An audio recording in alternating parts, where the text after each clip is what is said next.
Monday, everyone. Welcome to the Joy Reid Show. I hope you guys had a fabulous weekend. Big up to everybody in the chat. Hello to everybody that's listening on YouTube, on Substack, on Facebook, our Twitchies on Twitch. We're still working on what we're going to call the LinkedIn fam. I say LinkedInies. People are like, I don't like LinkedInies. Well, whatever. We love y'all that are on LinkedIn. Who knew you could watch content on LinkedIn? I didn't know, but apparently you can. And we appreciate you who are watching us there. I'm looking at the chats right now. I'll pop over here and look at these Twitchies and say hi to them. Strong and mighty, the strong and mighty Twitch army. We're going to call you guys an army because why the hell not? It doesn't. How many does it take to make an army? I don't know.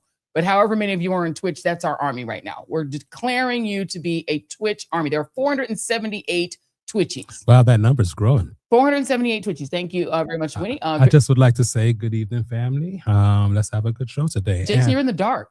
It's like you're an anonymous. I don't have my lights turned the way up, but I'll turn them up once I get my. I just want to say that question I put in the beginning, I'm serious, y'all. I am not feeling this shit. This happened this weekend, but I'll wait till the show starts. Have a good show. Okay, all right. Well, Jason, it's like I'm doing an interview with somebody that is obscured because they're like an anonymous interviewee. That's what Jason is looking right now because it's in the dark. Hopefully, I am, so nobody knows it's me. Yeah, exactly. You're obscured. You're the camera obscura. But thank you for being here. Don't forget, by the way, there are so many people voting in our Von Tail promo. Can you put that up again? We're going to give you guys a little more time because I can't tell you which, but 2 of the eyeglasses are tied, okay? There are 3 entries in this. You can see them all there, okay? The Block, Amina, Tiffany Black, and 7th Avenue Merlot. 2 of them are tied. And it's like not a big difference between the number, 1 and 2 that are tied and then the third one. But we want you guys we want to break the tie. So we're going to actually extend this. We're going to try to give you the answer today. But thank you to everyone who's voted. Hundreds and hundreds of people have voted in this. I'm so excited about the response that this has gotten. But we need a winner. We can't have a tie. It just doesn't work that way. So we're going to give you guys a little more time. Hit that QR code so you guys can vote so that you can break the tie. We need it to be like a definitive answer so that we can decide. This is going to be like stage 1 of deciding what kind of glasses we're going to become that are going to become our readers. But we also want you to go to shopredbag.com. If you love any of these 3 glasses and you want to buy a pair for your mom or for yourself, Mother's Day is coming up. You want to gift yourself, gift your mom. You use the code. I believe the code is Joy to get a discount from us. And they'll just give you what 10% you get off. 10% off. Use code Joy. Yeah, 10% off. There it is. Okay, so you have to remind me by putting it on. 10% off if you use the code Joy at checkout. If you want one of those glasses, take advantage of it. This is our Mother's Day special. We want you to make sure you gift your mom or gift yourself, however you want to do it. But vote, please. Vote for me. I'll set you free. You can go to shop.joyreid.com or shop.joyanreid.com or shop.thejoyreidshow.com and give you so many options. Or just scan this QR code. Or scan the QR code makes it even easier. Okay, that's it. We need you guys to vote. Vote for me. I'll set you free. So we all know what happened over the weekend. I'm going to tell you right now, Jason and I declined all the parties. We did nothing. Okay. Did nothing. I started watching Andor. Aren't you glad we didn't go out this weekend? Aren't you glad? I was binging Paradise. I finished all the I got to catch up on some work and stuff. I am so glad we didn't go out there and waste our time. We just didn't feel like it. Like we really were not in a party mode. So apologies to all the wonderful people at Substack and YouTube who invited us. There was no way we were going to that White House Correspondents' dinner. Okay, I'm done with that. The last time I went to that cursed dinner, I got COVID because I had FOMO and I was like, I gotta get out of the house. And I went and put a beautiful dress on, got on the best dress list for a few places, but I caught COVID and everybody I was with, nobody else caught it, just me. And I had a mask on the whole time. Like, how did I get COVID? And also I just feel like the dinner became ickier over time. And I think I've talked about it on the show. I stopped like being in favor of it, right? It felt just it's a little too incestuous for the media to be kikiing up. I saw the head of the White House Correspondents Association, great journalist from CBS News, just keying with Trump on the dais. Gross. It's not something we should be doing. Hello, Oakland, California. Hello to everyone. Big up to wherever you guys are watching from. Do throw in the chat where you guys are watching from. We love knowing where you guys are at and where you're watching from. But yeah, the bottom line is we decided, Jason and I, to skip it all. We literally were housebound over the weekend. We did none of the things. And I'm actually glad.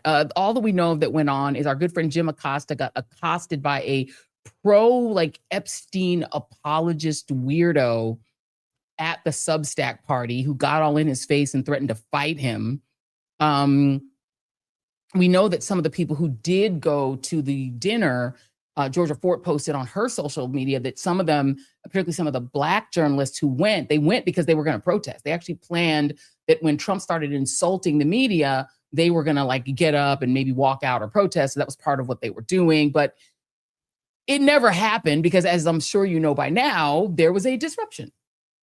And today, Cole Thomas Allen, a 31-year-old part-time teacher from Torrance, California, who is a Teacher of the Month in 2024. He's like a super geek scientist who went to Caltech, which is one of the hardest colleges to get into in the country. Super smart, interesting guy from Torrance, California. Apparently came all across the country to allegedly try to assassinate the president. Bullshit. Hold on a second. We're going to keep telling the story. So he has been indicted. Today, he was officially indicted for attempted murder against the president of the United States. Sorry. He's facing life in prison.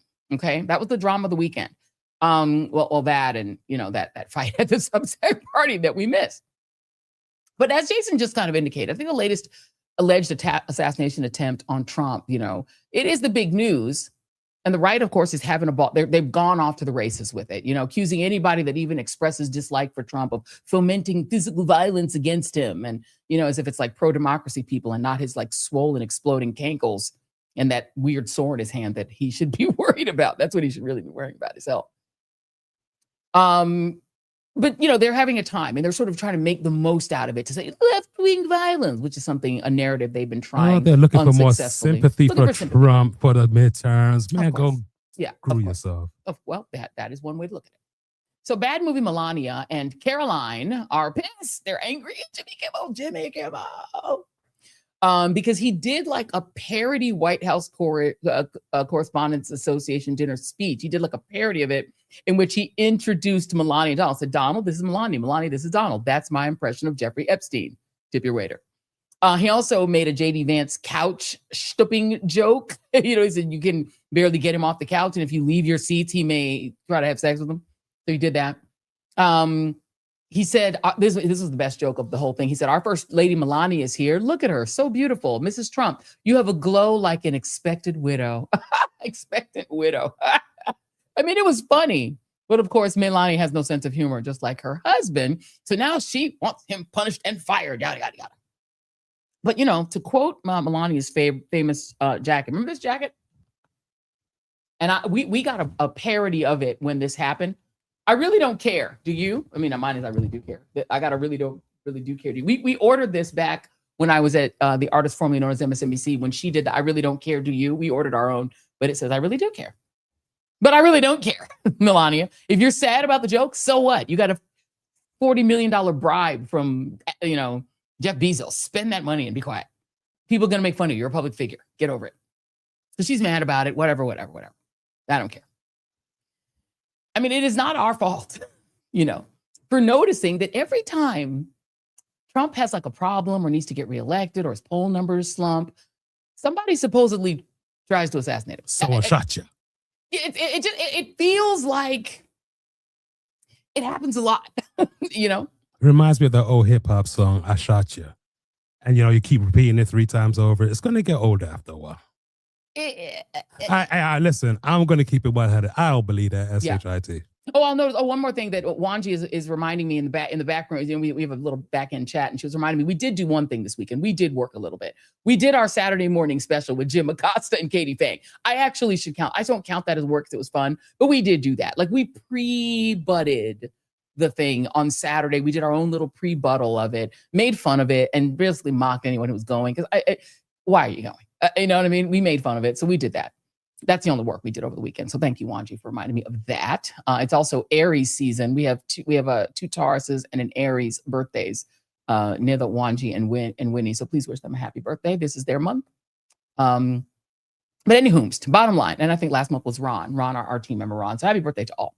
But bottom line, it's just weird that every time Donald Trump has like a problem, there's another alleged assassination attempt. I'm just saying, I'm not saying these aren't real assassination attempts. I'm just saying it is interesting. And people are noticing it, right? Butler, Pennsylvania, June 4th, which was 4 months before the 2024 election.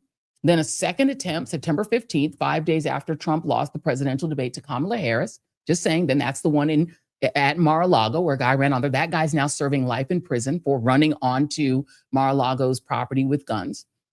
There was another one, September 2025, about 2 weeks after Charlie Kirk was killed.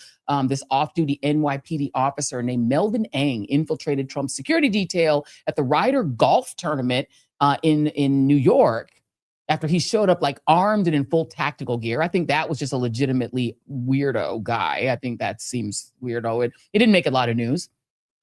Then, of course, this February, a man carrying a gas can and a shotgun was fatally shot by the Secret Service after he crashed his vehicle into the security perimeter of Trump's Mar-a-Lago resort in Florida. Now, Trump wasn't there. He was actually in Washington at the time. The person was identified as 21-year-old Austin Tucker Martin from North Carolina. Do you remember that? His family had said he was missing. No one knows what the motive is. But those are the kind of things that do happen to presidents, okay? Like, we've seen that happen even when President Obama was in office, that these weirdos drove all the way across country, shot into the White House, but the Obamas weren't home. The bullets actually wound up lodged in the room where the girls slept, but they weren't there. But, you know, these things do happen. And by the way, President Obama was the most threatened president in U.S. history. Obviously, you know, the most threatened, obviously, is Lincoln, McKinley, and the others who were actually assassinated, Kennedy. But he had the most threats in the modern era. But Trump seems to be like the least protected because this is, we have a little roundup of videos of what happened on Saturday. Take a look. Okay, so we're here on the White House Correspondents stage right here. President Trump is right over here. We saw chaos. There's Dr. Oz actually. Cabinet members who were here were rushed out of this dinner. The Secret Service rushed to the stage, guns drawn.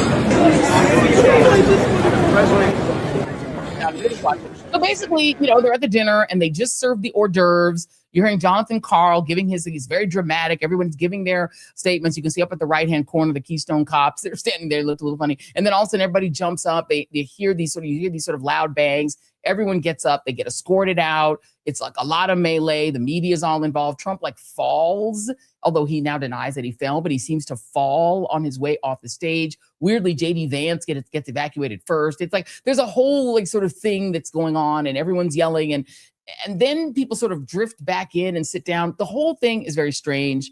But yeah, that happens, right? And then within like 30 minutes, Trump was already posting pictures of the suspect laying on the ground with his shirt off on his social media, and also video of surveillance camera footage of this guy running through the hotel. Let's look at that.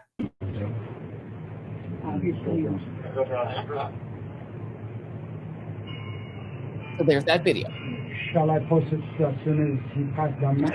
So that went up within like an hour. Like it was very quick that all of a sudden that goes up. And of course, the right very quickly starts finding everything about the subject because they have his name. You can put up some of these right-wing posts, Jason the Z3. Like they're just suddenly putting up everything that you can find about the subject. They even have like a baby picture of him. They have the picture of him getting Teacher of the Month. They have, you know, oh my God, he gave a, $25 donation to Kamala Harris.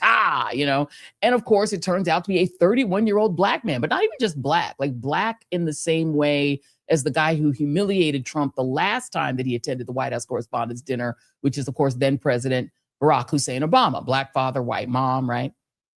And so this guy, Cole Thomas Allen, is black like that. And so it's like, aha, a black guy. And so they're like, aha, a black man who gave $25 to Kamala Harris. Like, $25 is not a big donation, but okay, they're making it like, see, left-wing violence, just like JD Vance has been trying to tell us. Has anybody used the word alleged in this whole daggone thing? Because he is innocent until proven guilty. It's not like I'm defending the brother. I'm just sick and tired of this BS. It is alleged. And here's the thing is I did speak with a White House reporter who said that the press conference afterwards, the police chief didn't say specifically that this person shot at anyone or that they were holding a gun. There was shots. We heard 4 gunshots, but it's not clear whether the shooting came from the Secret Service or from this person. We were just left, as Jason has pointed out, with a lot of questions, right? And I don't mean just we on our side or on the pro-democracy side. I mean on the right too. They were left with lots of questions. Okay, question 1. Does Trump just not have real security? I mean, this has got to be the worst protected president in U.S. history. Let me show you a post by Carrie Lake. Carrie Lake. Well, don't put it up yet, Jason. But Carrie Lake, you remember the lady who pretended she won for Arizona governor, and she just kept saying, "I won," and then he made her the person that's going to destroy Voice of America, Carrie Lake. So she posted that when she arrived at the Hilton, nobody even tried to inspect her ticket. When she arrives at the Hilton, which is the most secured and protected hotel in the country. Jason and I have both been to this dinner. And when you get there, you have to stand in a long line, go through magnetometers. You cannot get through that front door without a ticket, without proof of identity. You cannot get in. They lock this thing down. If any time that a president is in a hotel, that hotel becomes a fortress. This hotel being the place they always do the White House Correspondents' dinner, you really can't walk in there. She said she just was sauntering on in without anybody even asking her for her ticket. All she had to show was something that looked like a ticket, and she walked right in, which matches what Simone Sanders was saying to Stephanie Ruhle. We were looking at clips. We were just online looking at clips. One of the clips I came across was Stephanie Ruhle interviewing Simone Sanders from Ms. Now, and she said that the Beast, which is the vehicle that Trump rides around, was just cruising around in front of the hotel. People were coming up, taking selfies with it, and there was really no security. There was a Mediaite report saying the same thing, that they were going to a party nearby the Hilton, and there was just basically no real security. And then there was this hot mic moment from Fox. This is A4. I love that they have like two random chicks holding the front door open. We're not even trying anymore. It's not even like, I just mean like they're not even like Secret Service people. It's like the girls who work here are holding the door. Even if it was the guys, it wouldn't even make it better. It's like she's fucking just like they might as well put a doorstop in. Like, they put up a doorstop and a scarecrow. Don't fuck with this guy. Oops. He looks and notices the camera. So they're literally joking. The Fox team is like, and so if you, just for you guys to get the way this looks, when you go in to the White House Correspondents' Dinner, the years that we went, that's the first area. You have to get through security to get in there. Then you go through what is supposed to be a secure location where they funnel you in. You have to line up and then you walk the red carpet. That's where I took my little red carpet picture before I realized I was catching COVID by taking off my mask and take the damn picture. But that's where everyone takes their photos. That is the red carpet area. After that area, you then go from there into where you line up to walk into the actual dinner. They're standing there like, where's the security? When we were there, it's armed security everywhere. Okay. And this is both when President Obama was president and when Joe Biden was president. There's mad security in that room. They're like, where's the security? We don't see any. So that's what they said on Fox. But weirdly enough, Wolf Blitzer on CNN, he went on and he did like 4 different hits, most of them by phone. He claimed it was the tightest security that he had seen in 20 years. He also claimed he was like a witness to everything, that he had gone to the restroom and that in the hallway, first he said he saw the shooter, like he saw him shooting, but then he was really saying he heard the shooting and was ushered into the restroom. So it was very confusing. Was there a lot of security or was there no security? Most people are like, there was no security. Okay. Just all strange stuff. Then there was this hit that Caroline Leavitt, the press secretary, did before the event. Also weird. Take a listen. This is a. Is he not? He is ready to rumble. I will tell you, this speech tonight will be classic Donald J. Trump. It'll be funny. It'll be entertaining. There will be some shots fired tonight in the room. So everyone should tune in. It's going to be really great. I'm looking forward to hearing it. I love it all. And you wrote most of it, you said. I can't take credit. In true Donald Trump fashion, the man puts his pen to the paper himself. So it's a lot of his own work. That's bullshit. Donald Trump don't write shit. That's a lie. I mean, first of all, that's a lie. No president write, other than Barack Obama, who really actually did write drafts of his own speeches. Donald Trump don't write them. No, he doesn't. But she said shots will be fired. Ooh, that's weird, right? Okay. Then there was Jason. This is A6, and you can pull the sound down as you pull it up. So here's that same space now after the shooting took place. Again, this is the vestibule. You can see beyond it those escalators. Those are the escalators that when you walk through, you go through that security and you go down into where the dinner is. The dinner is down this escalator. But he's like standing around in his capri pants. First of all, why is his pants so short? He's standing around in these capri pants. And then in the center, you can see these are all after the shots were fired, right? After the shots are fired, remember, the shots were never fired inside the room where the people were eating. We're talking about outside. Through that opening, you can see in the back, down into where people were eating. That is where, not even inside of the vestibule, it was on this floor that you're on right now, right? The person never got close to where the dinner was. So nobody like shot at Trump, but he's just standing around Kash Patel.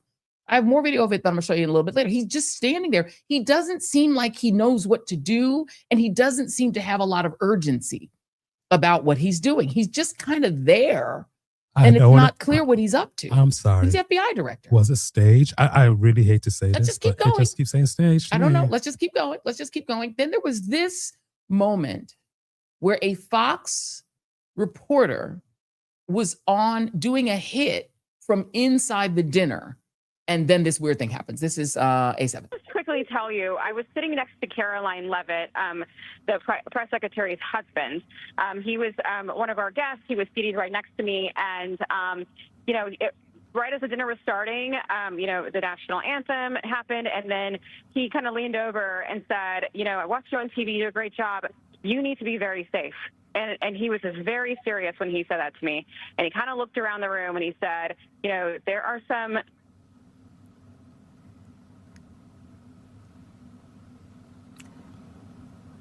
Sounds like we lost Aisha's phone there. And this happens, by the way, especially when you have so many people attempting to utilize the same cell service at the same time. I did want to add this while we had a moment. Yeah. Wolf Blitzer did 4 hits and his call didn't drop. It's weird, right? I mean, she was about to say, I would love to hear what Aisha was going to say. What was her next line? I don't know. Okay. And then you had just the reactions of some of the guests that are weird. Let's play Dana White. This is the World Wrestling or whatever he is, like the Ultimate Fighter type of guy that's on Donald Trump's, sports committee, whatever. Tables getting flipped over, guys running in with guns, and they were screaming, "Get down!" I didn't get down. It was fucking awesome. I literally took every minute of it in, and it was a pretty crazy, unique experience. So you were on the aisle. What exactly did you see? We were sitting right in front of the table. Okay. Right in front of where the president was. Table. Yes. And what exactly happened? So someone got tackled or like what? Nobody got tackled, but guys came in looking for shooters. And they came toward our table. I thought the shooter was over by us or something. But yeah. So you didn't see the actual attack yourself. Okay.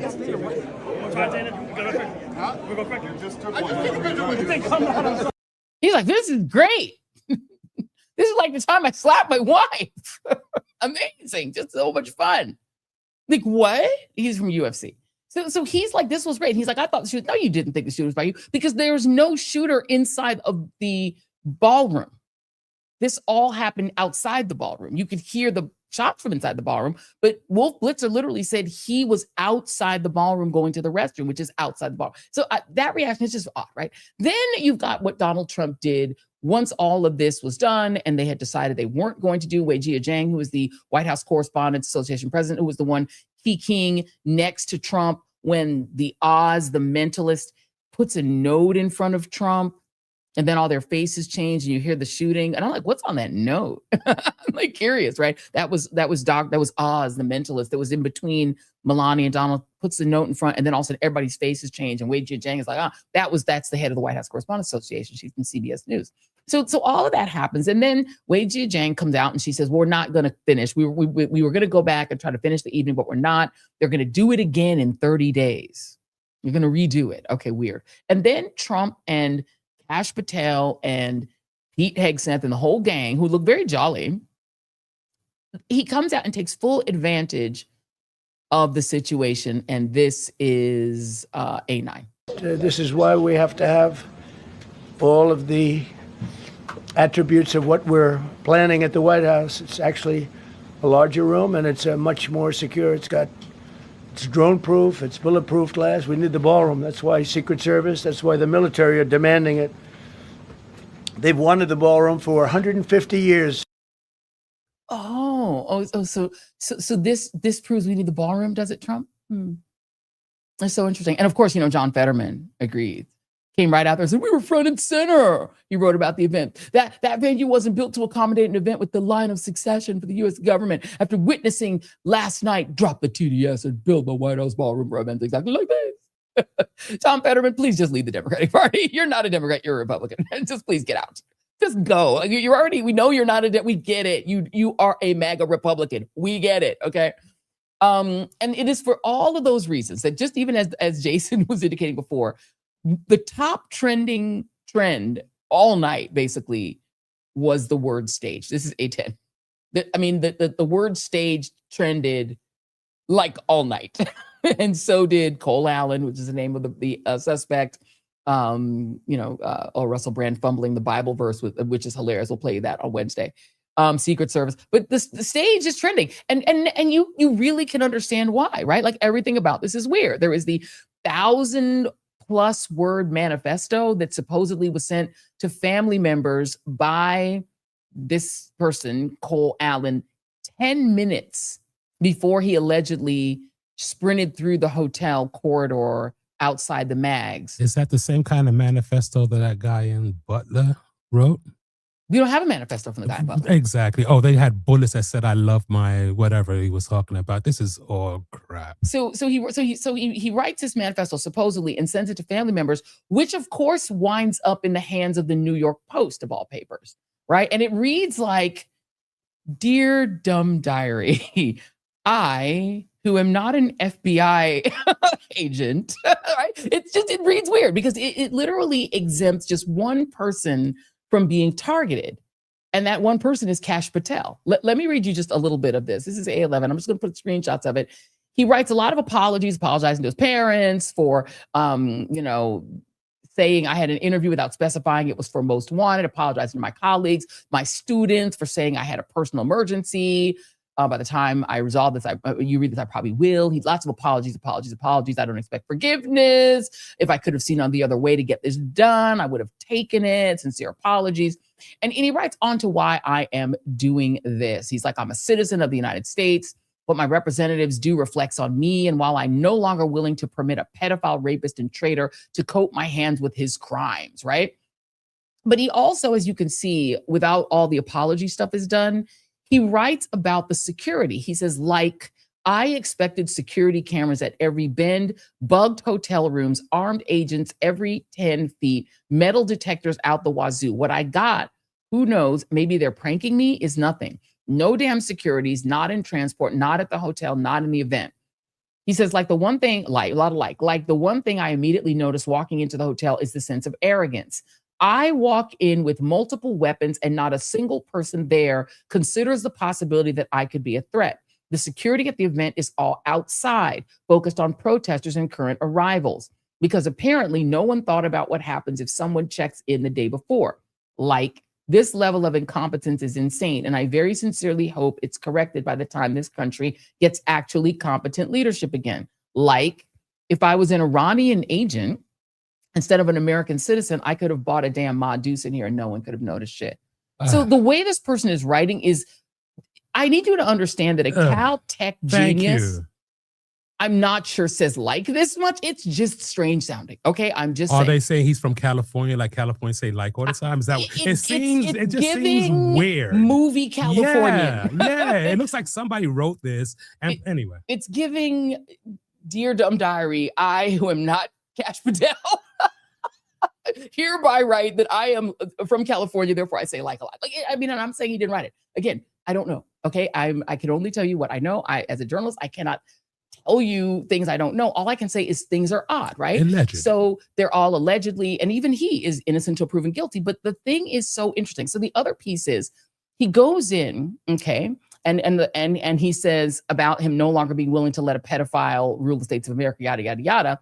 He's like, I was no longer willing to do it a long time ago. This is my first real opportunity. I had to do something about it. He's probably a terrible format. I'm not in the military, so too bad.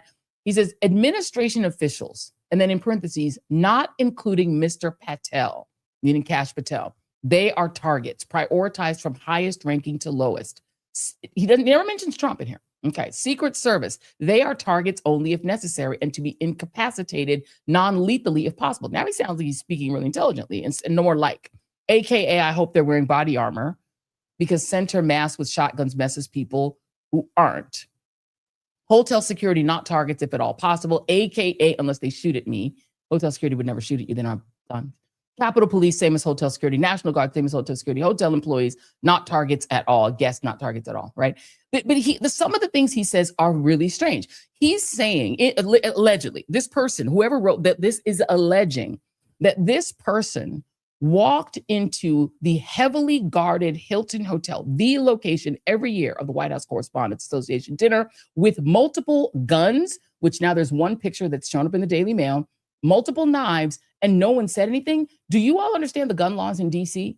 You have to have a concealed carry permit. You have to have a permit. Ask Enrique Tarrio, who actually got arrested for having a gun in DC. You cannot have a gun in the district if you don't have a permit. So the allegation would be that this guy came from Torrance, California, I guess packed weapons in his suitcase, flew to Connecticut, drove with the weapons. He took a train. The train was from California to Chicago. No, it was California to Chicago. California to Chicago. And he took the train from Chicago and then to DC. Okay, so took a train with the guns, went to Chicago, and then drove to DC or whatever, something like that. Took all these guns, but walked into that hotel with multiple weapons to a very secure location. No one said anything and just let him.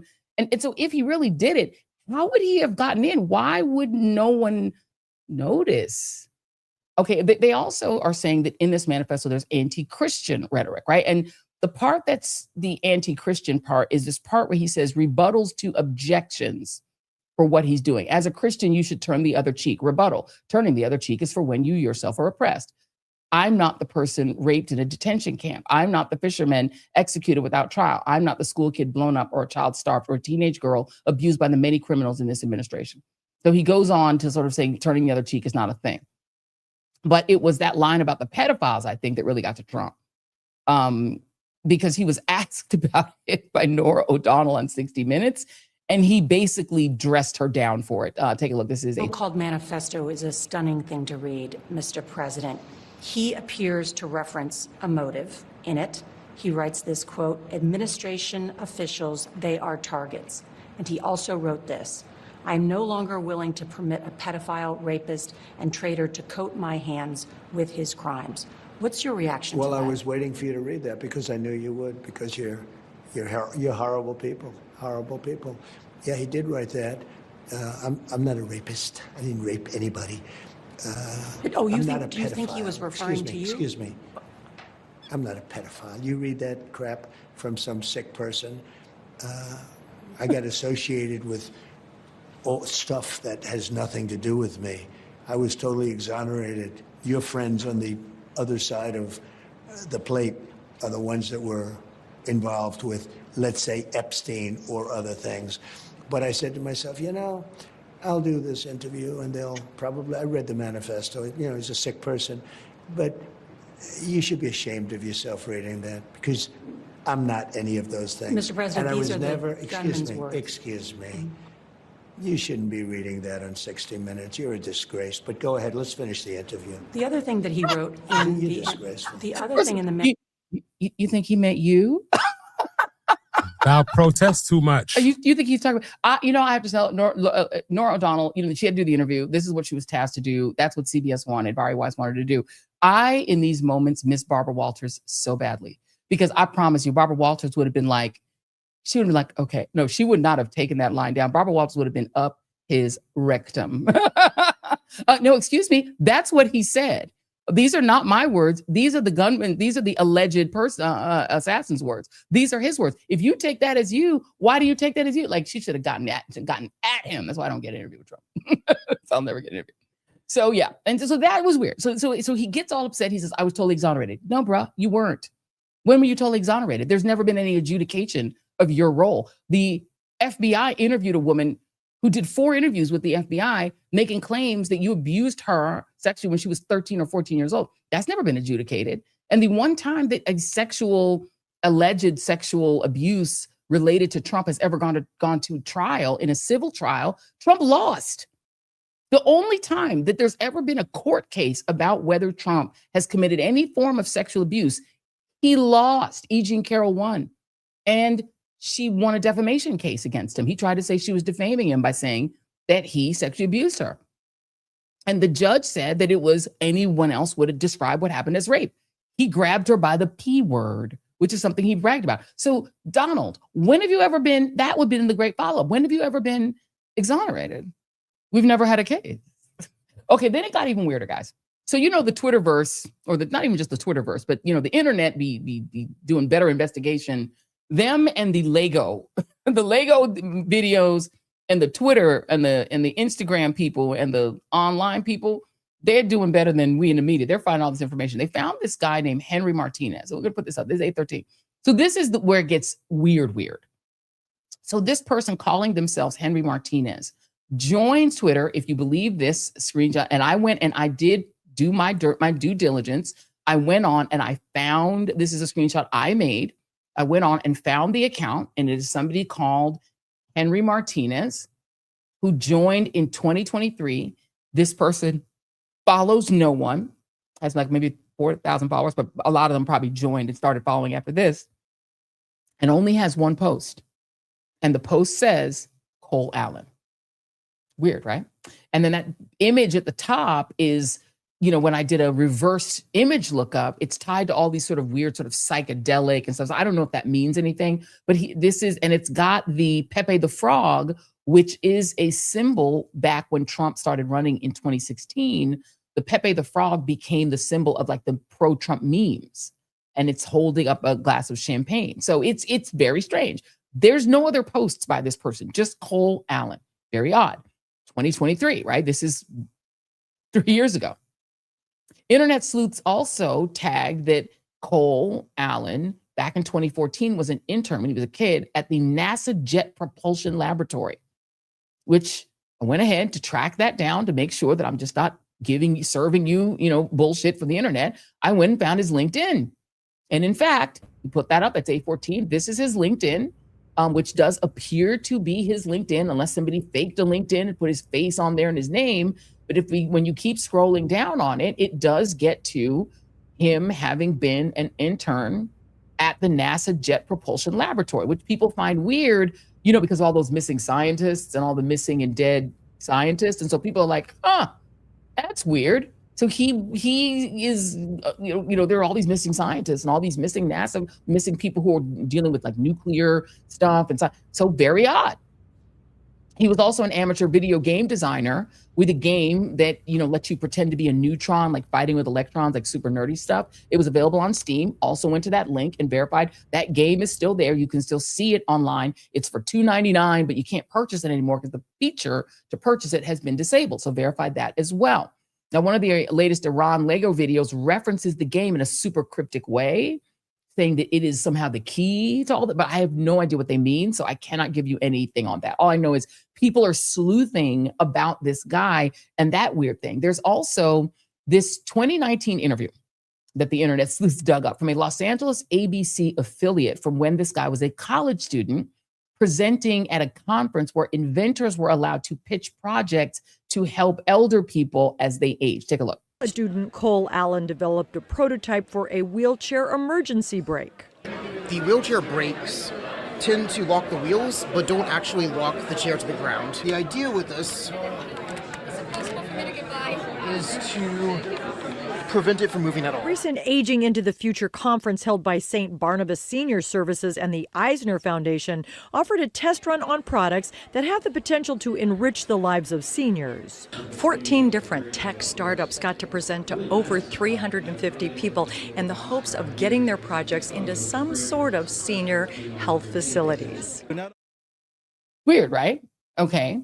And no, I cannot verify that the woman who looks like Usha Vance is Usha Vance. I tried every way to look it up and see if that woman who looked like Usha Vance is, she was working for a law firm in San Francisco at the time. She and JD were married, I think, like a year before that. Cannot verify that. So people who are saying that's Usha Vance, I can't tell you that. All I know, right, is that Donald Trump has had a lot of these kinds of incidents. You put up A17. And they're all odd, right? Whether it's the Butler shooting, it's A17. It's the Butler's, right? There's the Butler shooting.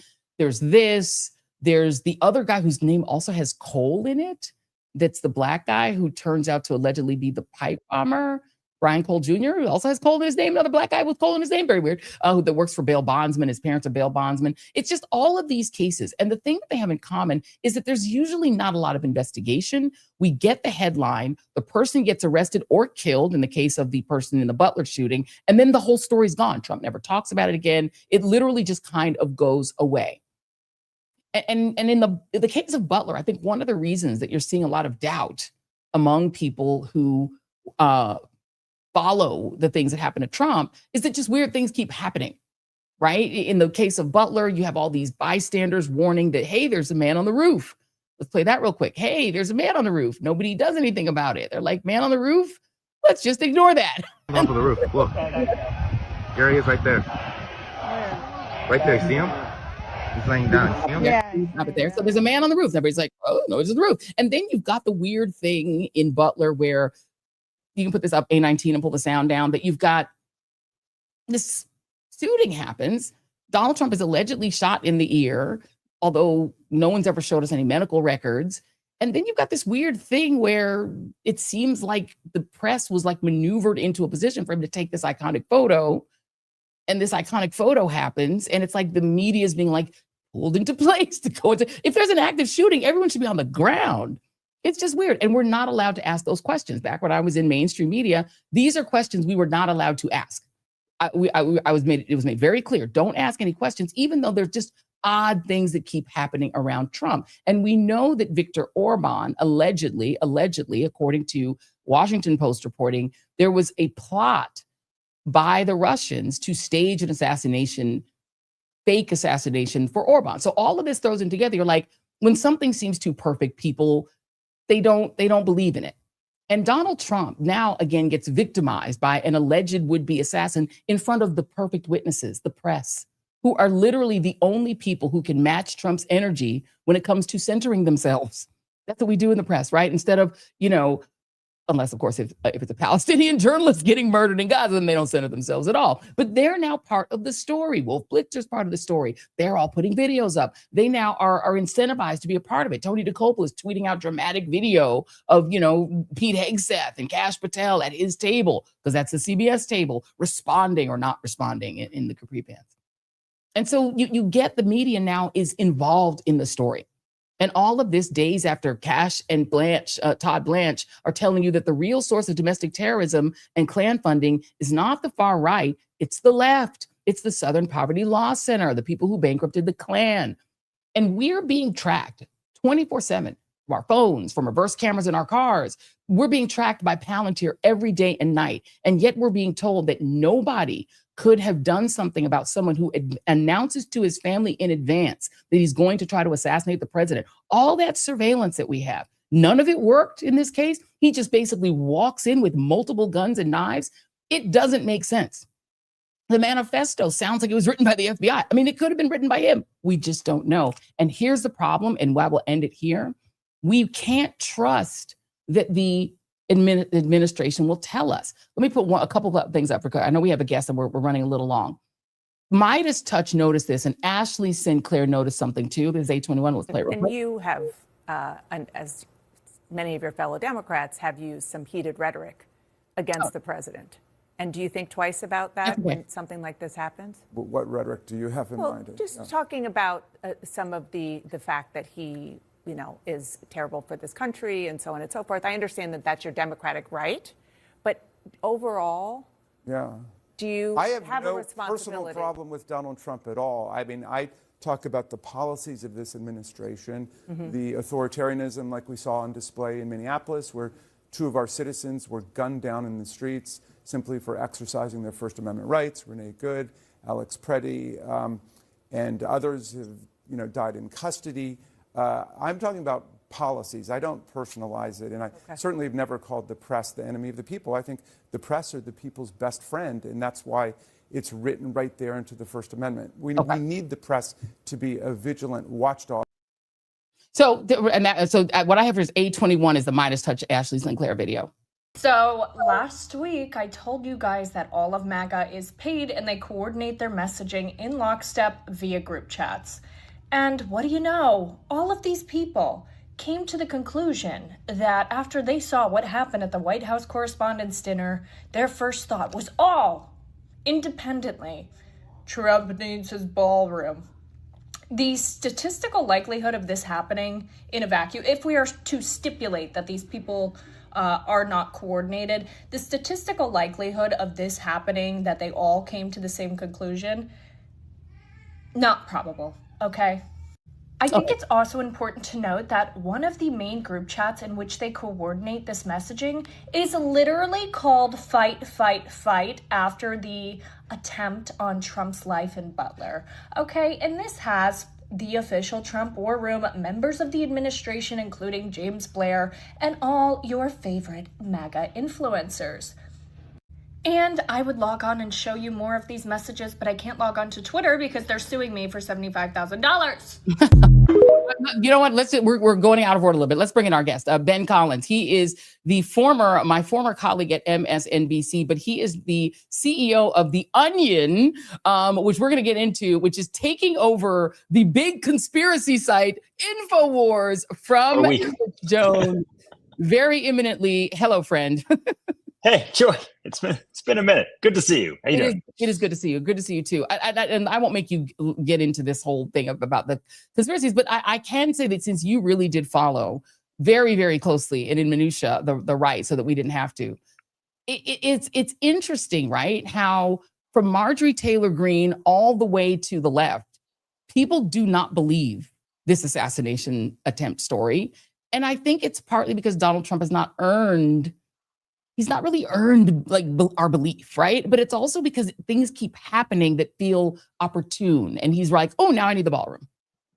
Well, I think that segment you just had about the people in the group chat that Ashley St. Clair was bringing up, because she clearly knew, she was part of those group chats before, where there's coordinated messaging in these moments. Absolutely, there's no question about that, where they coalesce around one idea, they all tweet the same thing at the same time. It's like a known thing. It's a known tactic in those spaces. And, I think just a way of thinking about this is, these are organized information campaigns that they do at the drop of a hat.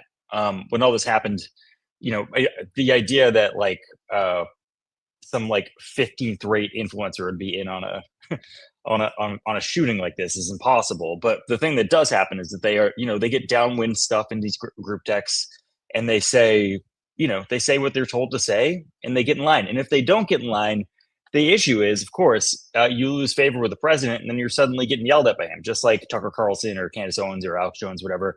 If you're not in line for every single thing in those group chat threads, then you're suddenly an enemy. And that's how he has suddenly so many enemies.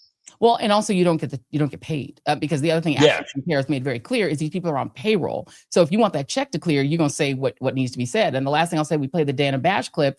The other thing that has made this, that makes this very useful to him, is that now you have somebody like a Dana Bash questioning every Democrat in front of her, saying, do you think maybe your rhetoric about Donald Trump has been too harsh? And he's like, I love that he said, what rhetoric? And made her tell him. And she was like, I'm gonna. I mean, like when you say he's bad. And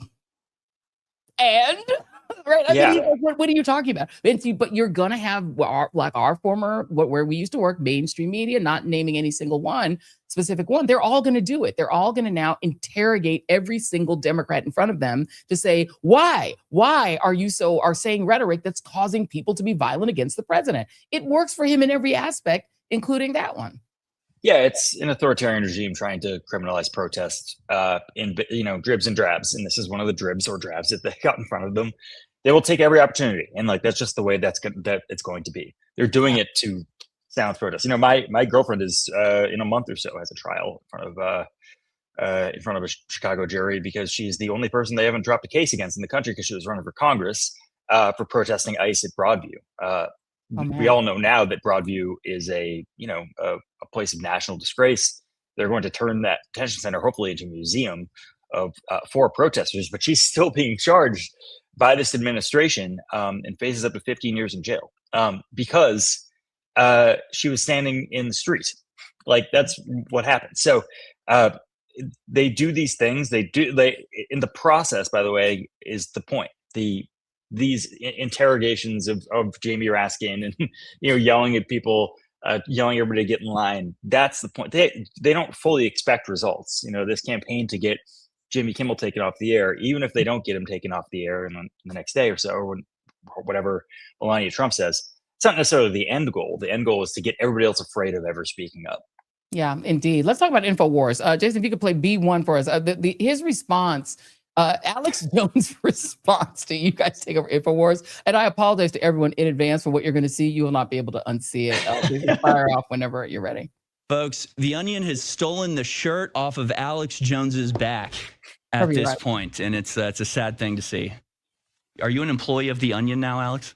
No, we laugh about this, but a year and a half ago, they announced that they now owned us. Yep. And it was all fraud. This time they've had a court hearing and they're announcing they own us, which shows with this judge that's been super corrupt, the state judge, it's already a done deal. But don't worry, we got a bunch of legal avenues. It'd be one thing if they just shut us down, but they are telling the New York Times and obviously more videos that they're going to misrepresent. If you played the trailer, yeah, they're going to misrepresent. So what is it you're going to misrepresent? They said he went on to say that you all are going to be wearing his skin, but I'm now seeing his skin, and if you wear it, you're going to need a deep disinfectant. Yeah, I'm good. I'm going to keep mine, Joy. I think I've decided to keep my skin over that one. Yeah. I don't know what he's talking about, but that's what happens. Look, the guy got sued for $1.4 billion by the victims of the Sandy Hook shooting, and their families, and they have not received a penny to this day. We are just trying to get them a few pennies in this process, and take over that website, maybe provide something better in the world. He has been sort of hand in mouth trying to get money from Elon Musk and Donald Trump, or help in some way to try to avoid paying the settlement. We just didn't give up. We decided, in the age of all these other places giving up and just handing over their rights, we're not going to let that happen to these families. And we're going to take over InfoWars hopefully on Thursday. Knock on wood. We hope this judge comes to the obvious conclusion that we keeping this thing in our hands and not his is probably a better idea for the families and their creditors. But we'll see how it goes. Please, again, cross your fingers. Send one up. We want everyone to subscribe. By the way, first of all, The Onion has always been one of the most hilarious promoters of fake news, right? But the thing that's so wild is I did wonder, like, what does The Onion do in an era where the actual news reads like a skit from SNL, right? Like, what do you do if you write comedy when the reality is comedy tragedy? Yeah, it's harder. It definitely requires professionals. There's no question about that. I think a lot of the non-pros have washed out in the last couple of years. Yeah. But usually we're just a little bit ahead of the game. I mean, I think it was 6 weeks ago, we put out a headline that said, RFK Jr. : I'm 6 raccoon penises away from curing cancer. And then it came out 2 weeks ago that he cut off a raccoon's penis for study, is what it said, for studying. Yeah. And roadkill, by the way, raccoon penis. And sometimes we're just going to be we're just going to be, 1.5 months ahead of things that are actually happening, and maybe a little bit more exaggerated. He only needed the 1 raccoon penis, and he didn't need all 6. So that's just the way it's going to be for the next few years. And hopefully at some point in our lives, we will be less relevant. And that's my goal. Yeah. I cannot imagine, because you're right. And there's nothing so absurd that you could write that people won't mistake for real headlines, because the things that you guys are writing sound exactly like reality. Talk about some of the people that are writing, that are doing this. Like, what is, who's on this? Who's part of this? Yeah. So InfoWars, when we take that over, will be done by Tim Heidecker, who is we didn't know this until we hired him, but does a masterful Alex Jones impression. But he did a 14-hour-long Joe Rogan parody where anytime he comes up to saying a sentence or a point, like something sounds like a real point, he changes the topic. So nothing happens for 14 hours. That's the kind of professional comedian we need in this moment. In terms of the writers, they are every day they go in. There's most of them have been there for over 10 years. Our editor-in-chief has been there for 30 years. And every day they go in with 15 headlines. So it's 150 or so headlines in the room, maybe 200. And they leave with 1 or 2. So we throw away 99% of our jokes, and we end up with RFK's raccoon penis story. And somehow it works out. Yeah. Exit question to you. Are you feeling as liberated as I am not being at mainstream media? Because I know you and I, we both had the issue of trying to say things on social media that social media people fully understand, and people that are in corporate media being like, you can't say that. Yeah. I remember Joy and I used to text about this all the time, just to be real with you guys. But it was a rough ride. We were just like, I'm pretty sure this is what's going on in Palestine. Not good. It's not good. That was not a shared commonality among everyone at that moment. And also, like the Elon Musk stuff, we were way ahead of the game on that shit. Yeah. And they were, they really held on to him until their last breath. The lady who sold our ads became the CEO of Twitter.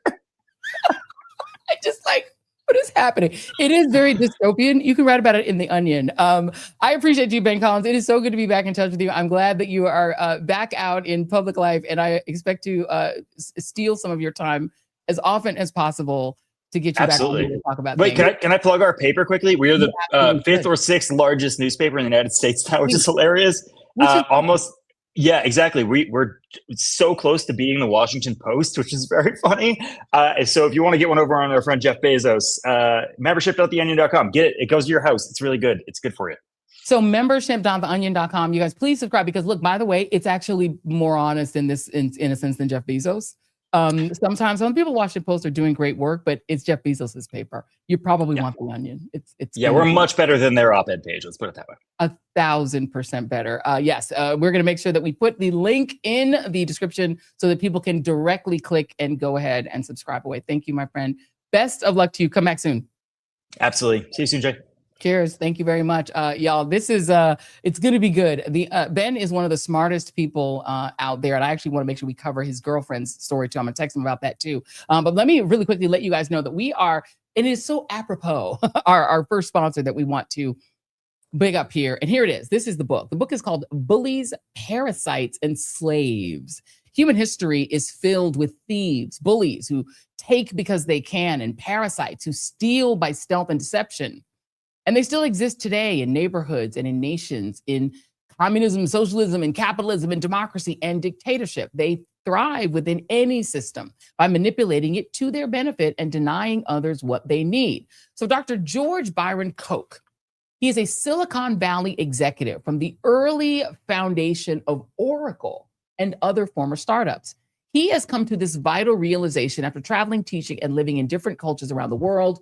And it is now time to learn the truth. So this book, Bullies, Parasites, and Slaves, which is on my current reading list, shows how it is possible for us to have a society based on mutual care, a society that will take care of all of us while maintaining a high standard of living for everyone.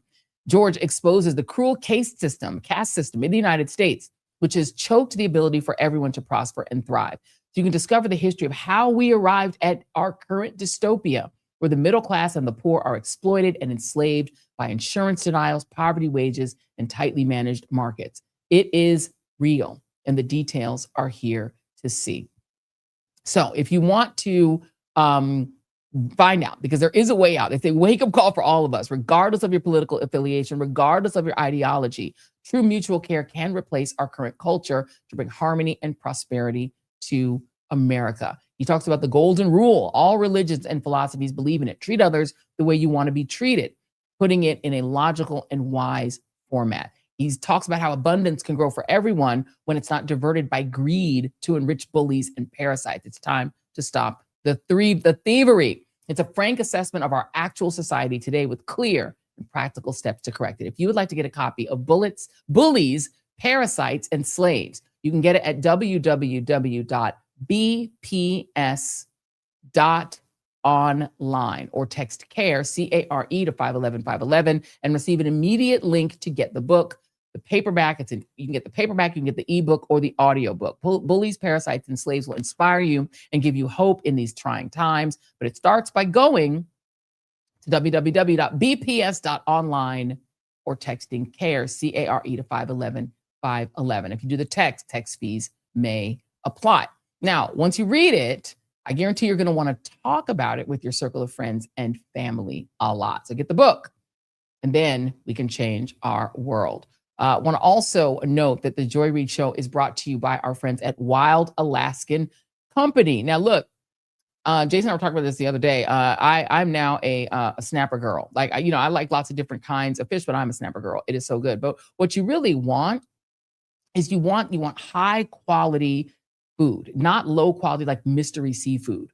You want to know that you're getting quality because your health matters, and your health means eating clean, eating fresh, eating stuff that is has got easily accessible ingredients, that's healthy, that's filling, that's genuinely enjoyable, but also that is eating clean. It's really important, right? So this is something that we're really doing in this year of our Lord 2026, because we're trying to like improve everything about our health and wellness. And Wild Alaskan Company offers the best way to get wild caught, high quality seafood delivered right to your door on your schedule. So each Wild Alaskan box, they order it in a box that comes with individually portioned fillets, vacuum sealed and easy to prep and great for any meal, no matter how quick or elevated. If you're a meal prepper, if you're trying to like prep so you can save time, it's easy. All the fish is quick frozen, fresh from the Alaskan waters, which helps to lock in the freshness, the texture, the flavor, and the key nutrients like omega-3s. It's fish you can trust, no GMOs, no antibiotics, no other additives. Every order supports sustainable harvesting practices and Alaskan fishermen whose history is tied to the region and the practice. This is the most important thing, the ease of it, the convenience of it, the fact that it's vacuum packed and individual so we can prep our meals because we're always on the go. We work 24/7 over here at House Reid. So we need this kind of convenience. And also we're trying not to eat highly processed foods. We're trying to eat fresh. Wild Alaskan Company is so confident that their fish is the best, that they offer you a 100% satisfaction and money back guarantee. So you can try your first box risk-free. If you want to try it, go to wildalaskan.com/joy for $35 off your first order of premium wild caught seafood. That is wildalaskan.com/joy for $35 off your first order. Thanks to Wild Alaskan Company for sponsoring this episode. Now, I want to go back really quick because there is one more piece that I want to play. I just want to play this, Jason, before we go, because we're getting off this topic because we talked about the Donald Trump sort of conspiracies and people not believing what he's saying. Jason, if you can pull A23, I just want you to play this because it is clear to me that we are not the only people who have questions about Donald Trump's story. Since we had bullies, parasites, and thieves, we're not saying he's one or the other. We're just saying, I just want you guys to hear this real quick. What Donald Trump has said himself about these multiple assassination attempts. This was before what happened just now. 2 assassination attempts. One, obviously, where you got hit by that bullet in Butler. There's a lot of frustration that we still don't know about that shooter in Butler. And we don't know about his communications. We get stonewalled all the time asking questions about it. Is there frustration on your part? Will we get transparency? Will we know the bottom line story? It's very interesting because we have great people.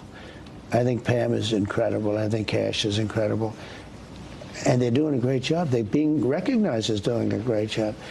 I was given an explanation early on, sort of a little bit pre them. And I thought it was strange. The one guy had 18 cell phones. Okay. I have a lot of cell phones, but I have like 2. I call that a lot. And I think I probably make more calls than him. It's like, that's all I do. And I had to, why does somebody have 18?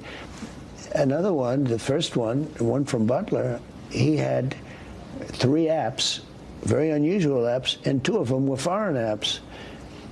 And then he ends up with a white shoe lawyer, meaning a super lawyer from Pittsburgh, the big city. And they live outside of Butler in a little place. Where did they get this lawyer that would represent IBM and would represent ExxonMobil? But you're the president. Can't you find out? No, I know. I'm relying on my people to tell me what it is. We have deep-seated craziness in this country. And I'm relying on my people. And so far they're good. But so far and in this case it's Secret Service, they tell me it's fine.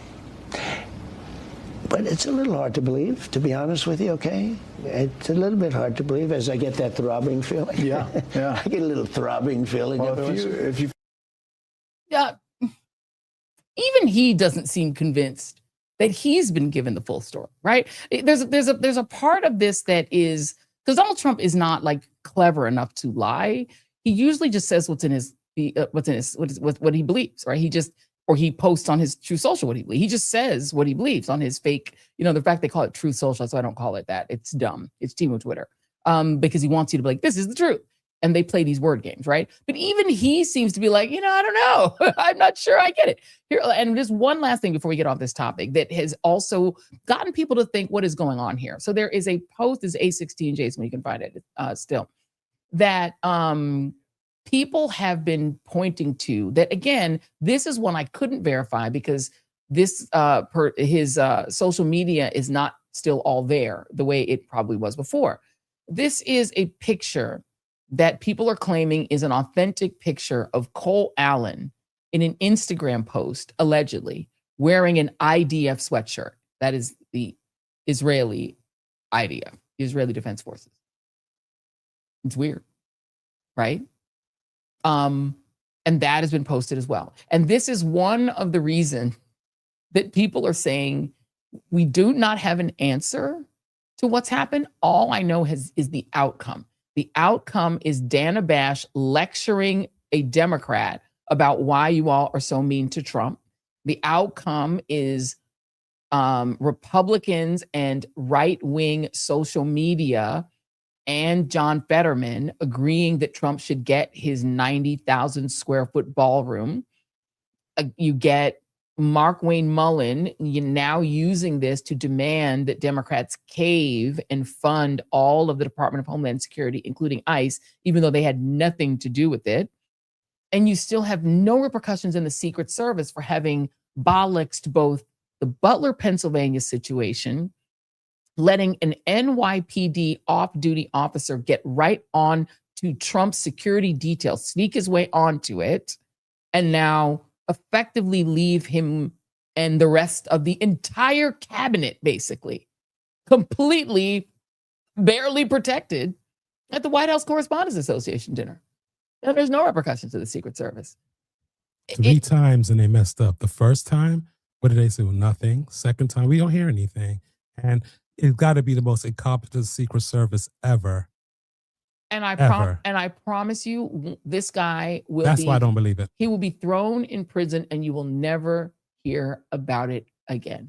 And that is very unusual for Trump, who cannot stop talking about himself. When it comes to these attempts on his life, he never says anything more about it. In fact, he said, and this is one of the things MAGA has pointed out, he said at the RNC convention that he will never talk about it again. You would think Corey Comparatori, who's the man who was killed, would be all over Fox, would be lionized here. His family should be, were they at the RNC? I'm not sure. Have they been invited to a State of the Union? Maybe. Like, are they being like embraced? Or where are they? Like, do they feel they got justice? Do they feel good about it? I don't know. And again, Joy, as we discussed earlier, it's not that we're saying we're throwing wrenches into this damn thing. What we're saying is we don't know, but it's just weird that there's so many explanations and Trump knows more than he's saying. I mean, it just sounds fishy. There's too much. It just sounds stink. It's too perfect. The California shooter that says like in every paragraph, but is a super genius. You can't get into Caltech unless you basically have perfect SAT scores and you are a genius. And but the writing is so weirdly pedantic. This guy's like a NASA level scientist, brilliant, and it's all weird. And I'm not saying he didn't do it. I am not saying that. I don't know. We're just asking questions. We're just asking questions. Just like with Butler, which I was not allowed to do at the artist formerly known as MSNBC. We were told you must ask no questions because you're going to sound like a conspiracy theorist. You can't ask any questions. But even Trump is asking those questions about Butler. Even he is asking these questions, and he should. And if I were him, I would, because I would wonder, does this Secret Service even like me? Because every time I turn around at some weirdly opportune political moment, somebody's trying to allegedly kill me. If that were my security, I would say maybe I'm firing everybody, because it doesn't make sense. And this is odd. And I hope that journalism is still capable, even though they have dinner with the president, to ask journalistic questions. I would definitely love to interview anyone in Cole Allen's family, putting that out there right now. If you guys have any information, we do have an email called newstips@thejoyreidshow.com. Please send us any information. And I'm just letting the Allen family know we would love to do an interview. We'd love to talk to him. We'd love to talk to you, the family members, the siblings who received the note. We'd love to know if we think that's authentic. We have also been in touch trying to talk with the alleged pipe bomber's family, whose also name has Cole in it, which is weird. Because we need to get to the bottom of this. Just like Paula Keys, 8089 said, we just asking. We're just asking questions, guys. We asking. This is what we're doing. All right, let's give you one more of our wonderful sponsors. The Joy Reid Show is brought to you by our good friends at 120 Life. Now, look, while we're asking questions, you know what questions people are not asking? Do you have high blood pressure? Because if you do, it is the number one risk for mortality. That means DOA. So it is literally the most important question you should be asking. Do I have high blood pressure? What is my blood pressure number? If you don't know it, I highly suggest you get to know it and get yourself a blood pressure monitor, figure it out. Another thing that you could do is to change some lifestyle things about the way that you actually live your life to bring that blood pressure down. We talked earlier about eating right, eating food that is non-processed, eating stuff that is natural, trying to get as much natural non-processed food as possible. Another way you can do it is by drinking something nutritious. So 120 Life is a 14-day experiment you can try on yourself, right? It is basically a delicious functional drink made from superfruit juices that is delicious and that has the ancillary benefit of helping to bring down your blood pressure. It's a blood pressure management, tool that you can include in your lifestyle. And they say to you, look, just take it for 14 days, drink it for 14 days. It tastes terrific. The powdered one, this is the powdered one, is extremely low sugar, 1 gram of sugar. Or if you want it pre-mixed and you don't want to do the extra labor of mixing it out of this powder, and you can actually do this in a smoothie too, which is actually quite delicious.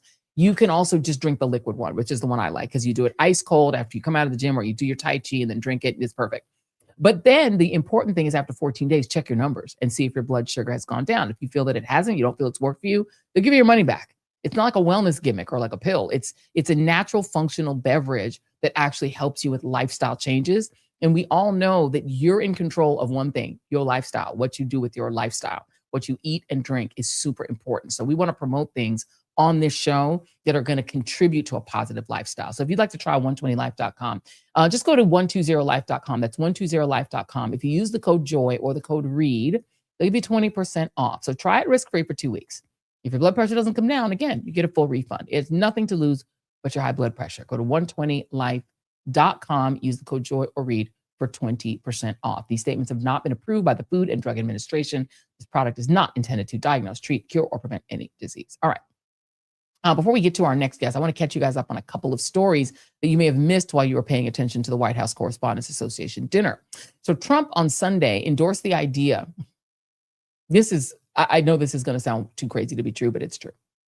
He endorsed the idea of changing the name of the Immigration and Customs Enforcement Agency, ICE, to the National Immigration and Customs Enforcement Agency, which would give the agency the acronym NICE.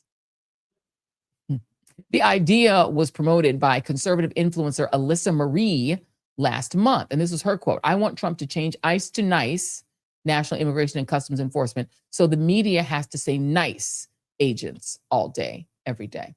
She wrote in a March post on X Twitter. On Sunday evening, after apparently recovering quickly, my favorite post, about the alleged assassination attempt, my favorite, it was a response to the NBC News IG post about it. Somebody posted, "Oh no, not the other ear." Sorry. It's like, don't worry, they grow back. His ears just grow back magically. Jesus grows them back. It's fine. Not the other ear. Late Sunday night, he posted, "Great idea," in all caps, "Do it." So that's their new idea, is they're going to change the name of ICE to NICE. Another story that I think you all should pay attention to, which is that, that Lev Parnas has talked a lot about what the administration has in mind to take control of our elections. Well, Reuters has caught up with Lev Parnas, and they're now doing, they posted a story about how systematic the planning is from the Trump regime to take over elections and to take them over in the key states that we vote in, and to go one state at a time, taking over the elections. And it's scary stuff. We're going to keep talking about it on the show. Probably have Lev back on to talk about it. But we're talking about in states like Ohio, where certain counties where Donald Trump feels that he won't have enough margin, they're looking to try to find a way to claim there's election fraud and then use the courts and other means to try to seize control of the elections in those states. And clearly they're worried about Ohio, because they're definitely worried that the midterms are going to go the other way. And so they're trying to do things to ensure that they don't. One more story along this vein is that in the state of Florida, even though he's no longer a Trump ally, Ron DeSantis went on Fox and he previewed a new gerrymandered map of Florida. Of course, he previewed on Fox, is where he previews everything, that shows Republicans being rewritten into 4 additional seats and Democrats essentially being down to nothing.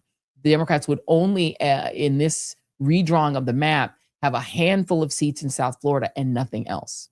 So just know that while we're paying attention to Donald Trump's 18th assassination attempt, where nobody ever gets anywhere close to him anyway, so he's clearly fine. It's just the Secret Service don't care about him. They're still plotting very aggressively to take over the election. Very, very aggressively to take over the election and to force ICE to be still omnipresent, likely also at polling places. So the idea here is don't take your eye off the ball. You know, while we're paying attention to the goofiness and foolishness and the tomfoolery of this regime, they are doing some very serious planning to try to stay in power forever. They don't actually intend to ever leave power. They intend to stay in power. And even on this build the ballroom thing, never forget, they're not just building a ballroom, they're building a bunker. And the judge that halted the construction of the ballroom on top of the beautiful East Wing, which Donald Trump destroyed without permission from Congress, the judge has said they can continue building the bunker. The 1930s style bunker.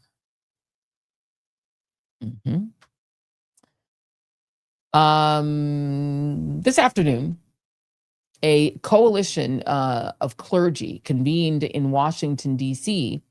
to protest the U.S.-Israel war on Iran and Lebanon. The coalition staged this Moral Monday rally to object to the Trump regime continuing to funnel billions and billions of dollars to the war.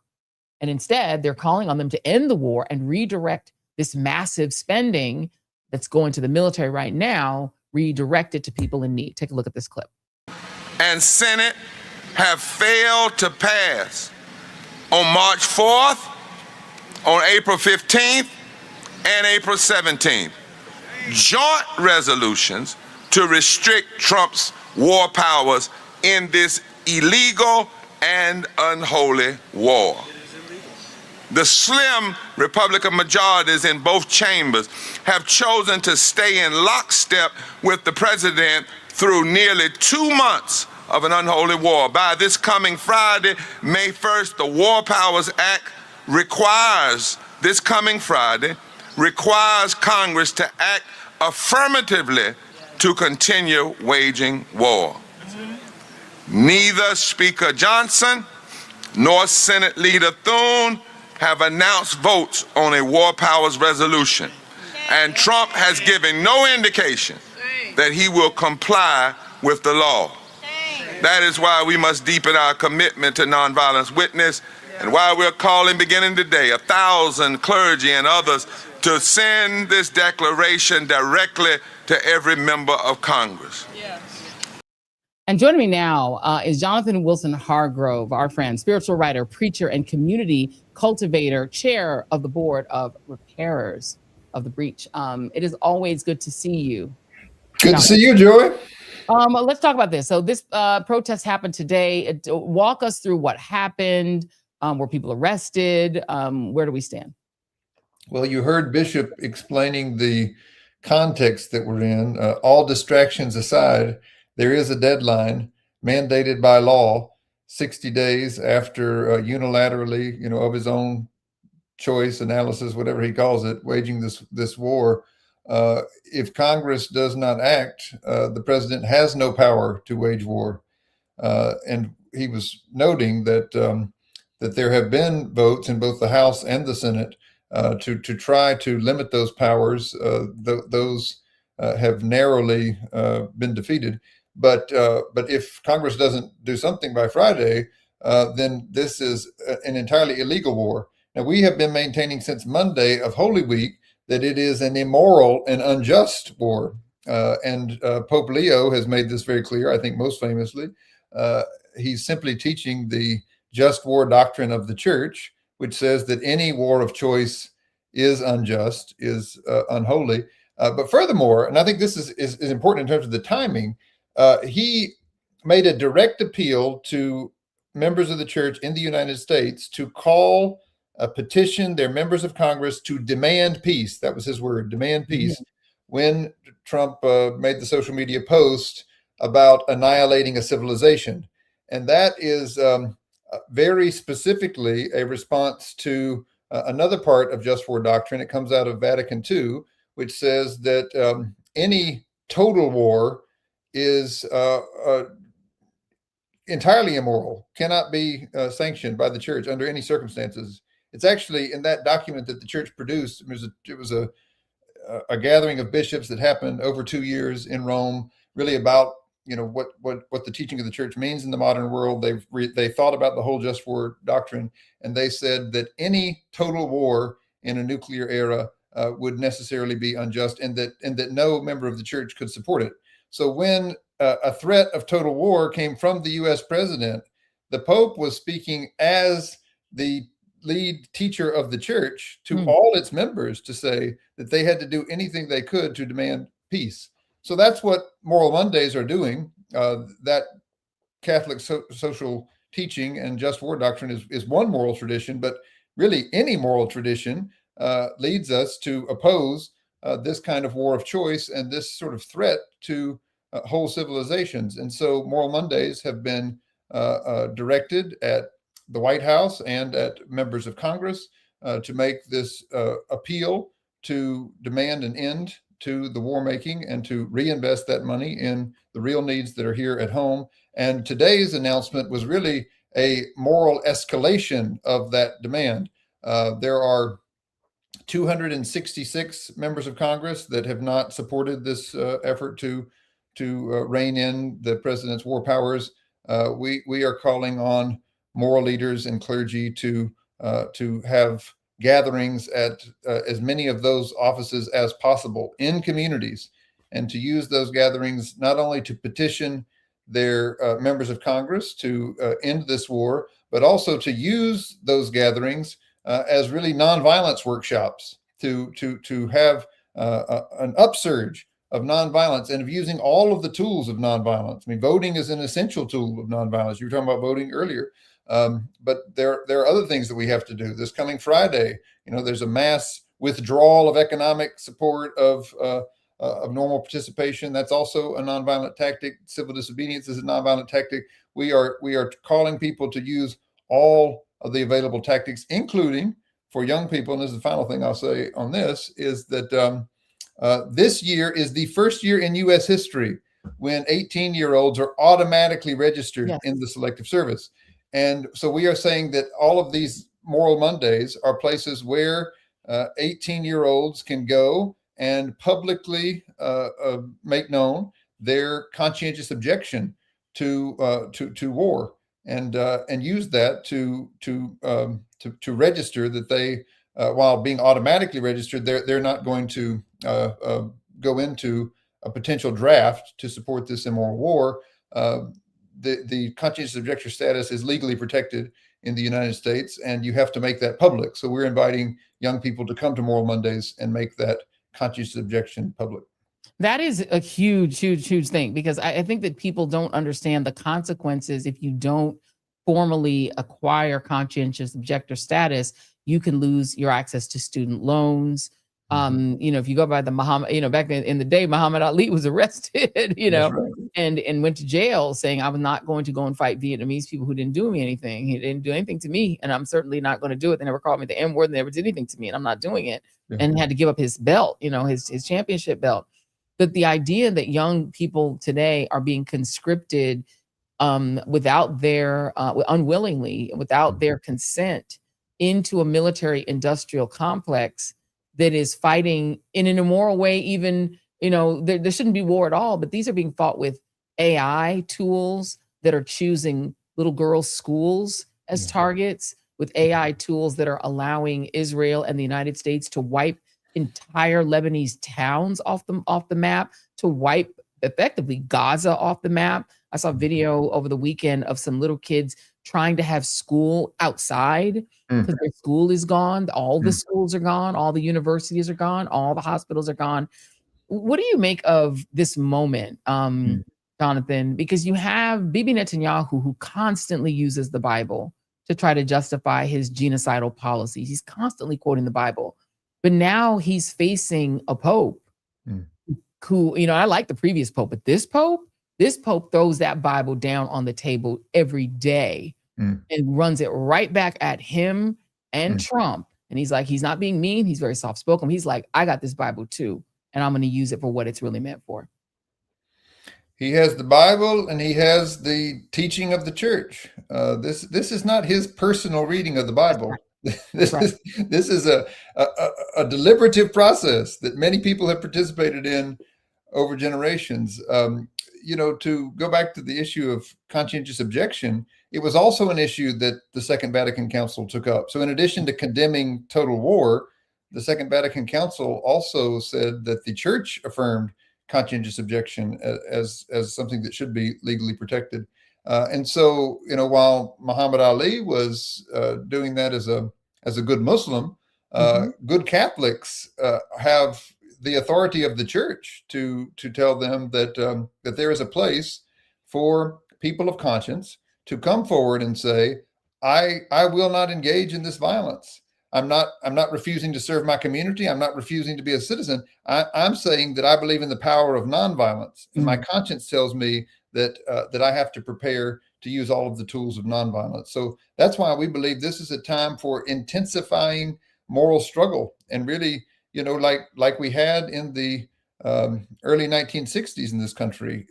We need nonviolence workshops in communities all across the country, churches where people are coming together, mosques where people are coming together, synagogues where people gather, community centers where people consider what can we do with the moral traditions that we have inherited and the power of love to resist the evil that we see in front of us. And that is a strength that I think we've seen this president doesn't know what to do with. Right. He's apoplectic in response to a pope who doesn't have to yell, who doesn't have to scream, who's very measured, but who is speaking in moral authority.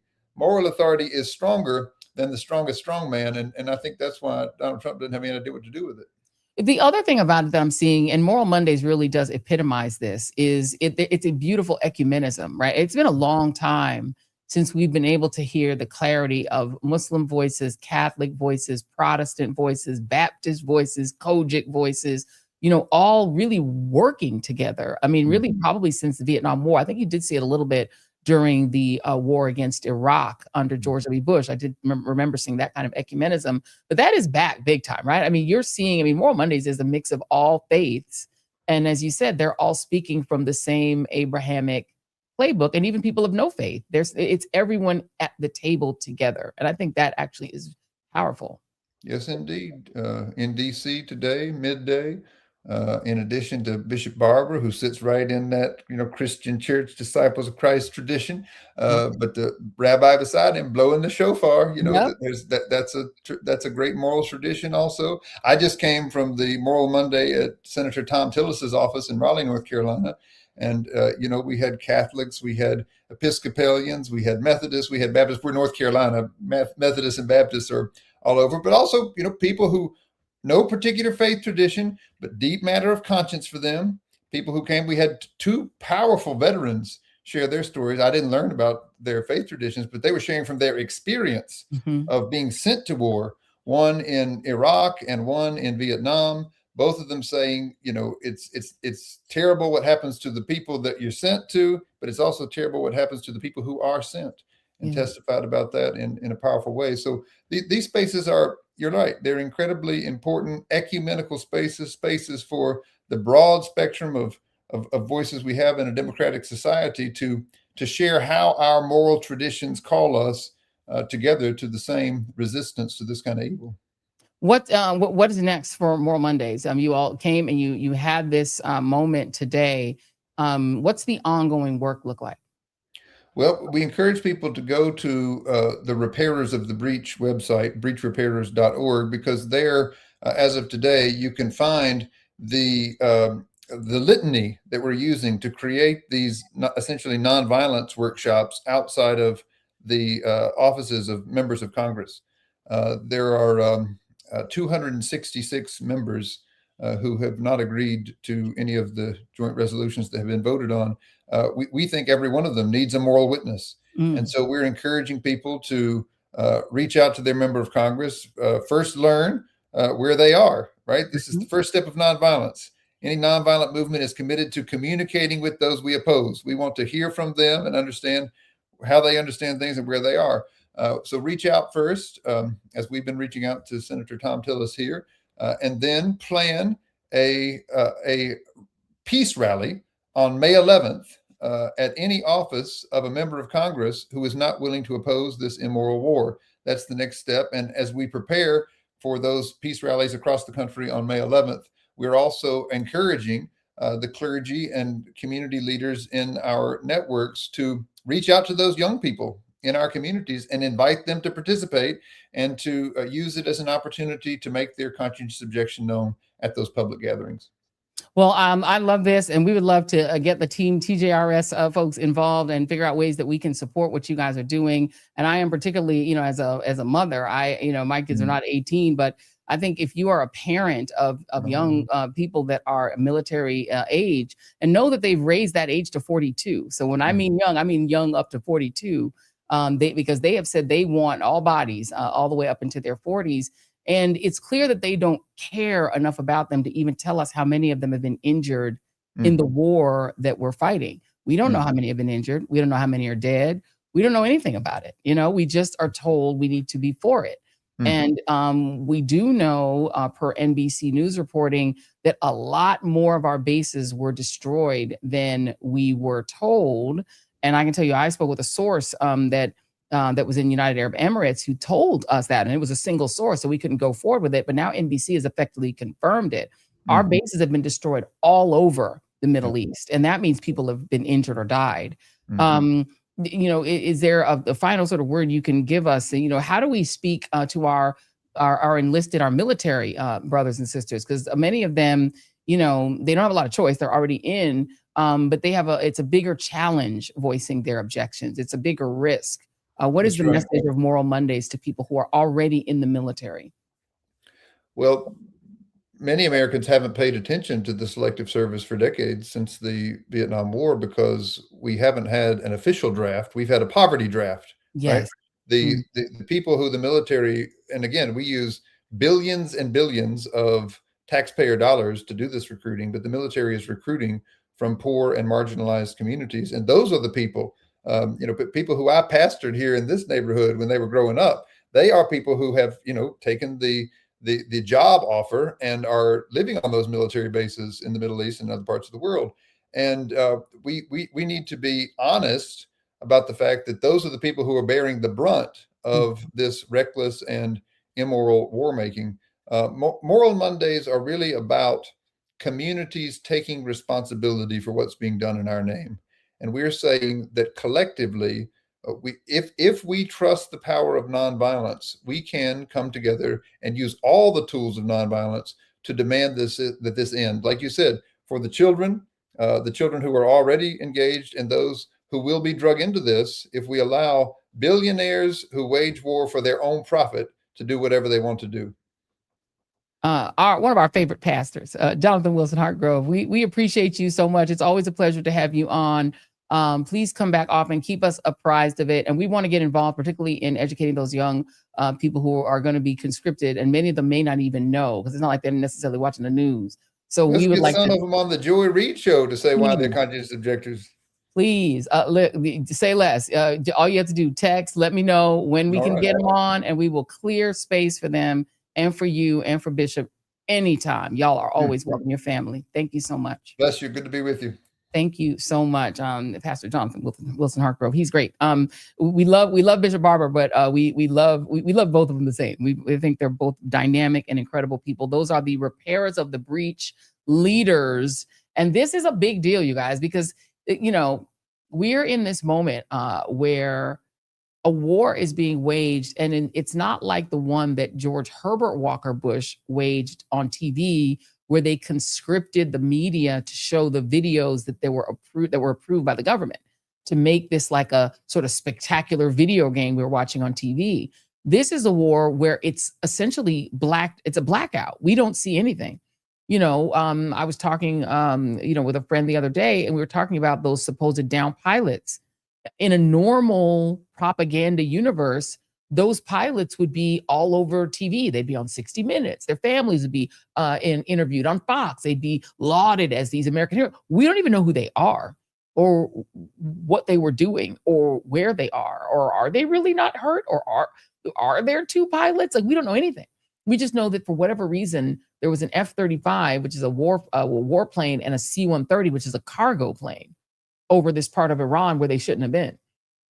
And then you have the Iranians in the Lego video saying they were trying to steal our uranium, which seems more plausible than what we're being told. At this point, the Lego videos seem more credible in terms of giving you the news of what's happening than what we're getting out of the White House and the Pentagon. Because they're not telling us anything. We'll hear about all the stuff that they did wrong once he's out of office, if he's ever out of office. And that's the reason they're so afraid to lose the midterms, right? Because if they lose the midterms, it becomes a lot harder. It becomes a lot harder to keep it all under wraps, because suddenly you have Democrats in control of the committees. They have the gavels. They have subpoena power. They can call the hearings. They can do investigations. If there's one thing Democrats are good at, it's investigations and hearings. Two things: investigations and hearings. They're not great at messaging and things, but they're very good at those. I take that. I don't believe so, because the Democrats can't even get their witnesses in the daggone House before they could. You remember last term? They couldn't get any of them inside there to testify, even when they subpoenaed them. They're good at hearings, but they're not good at using power, because all they had to do was have those people arrested. And they weren't willing to do that. There's a jail under the Capitol. If you refuse a subpoena, you can go to jail. They just weren't willing to play that game. People are complimenting me in the Substack chat about my Maury Povich conversation. Maury is great. It was so fun talking with him. We have very differing views. But one of the things we deeply disagreed on is whether the Democrats play politics like the Republicans. Of course they don't. Republicans are hardball. Republicans are ruthless. Like they don't care about the rules. They don't care about the law. They are absolutely ruthless. Democrats are like, oh, I have power, but I'm so embarrassed. I don't want to do anything that'll upset the other side. They're my friends. And so they don't use the power they have. They should just have those people arrested. If you won't testify, Steve Bannon, jail. How about that? Now you want to testify now? You can testify from jail. I mean, they need to become more ruthless. Let me play this for you guys really quick. This is from Jason. This is D1 from Sky News, if you have it. Back to our royal commentator, Alistair Bruce, because there they are. Alistair. For the King and Queen, starting this state visit to mark the 250th anniversary of the United States, a welcome and a salute. And at the bottom of the stairs, Ambassador Monica Crowley, who is the Chief Protocol Officer and the Assistant Secretary of State.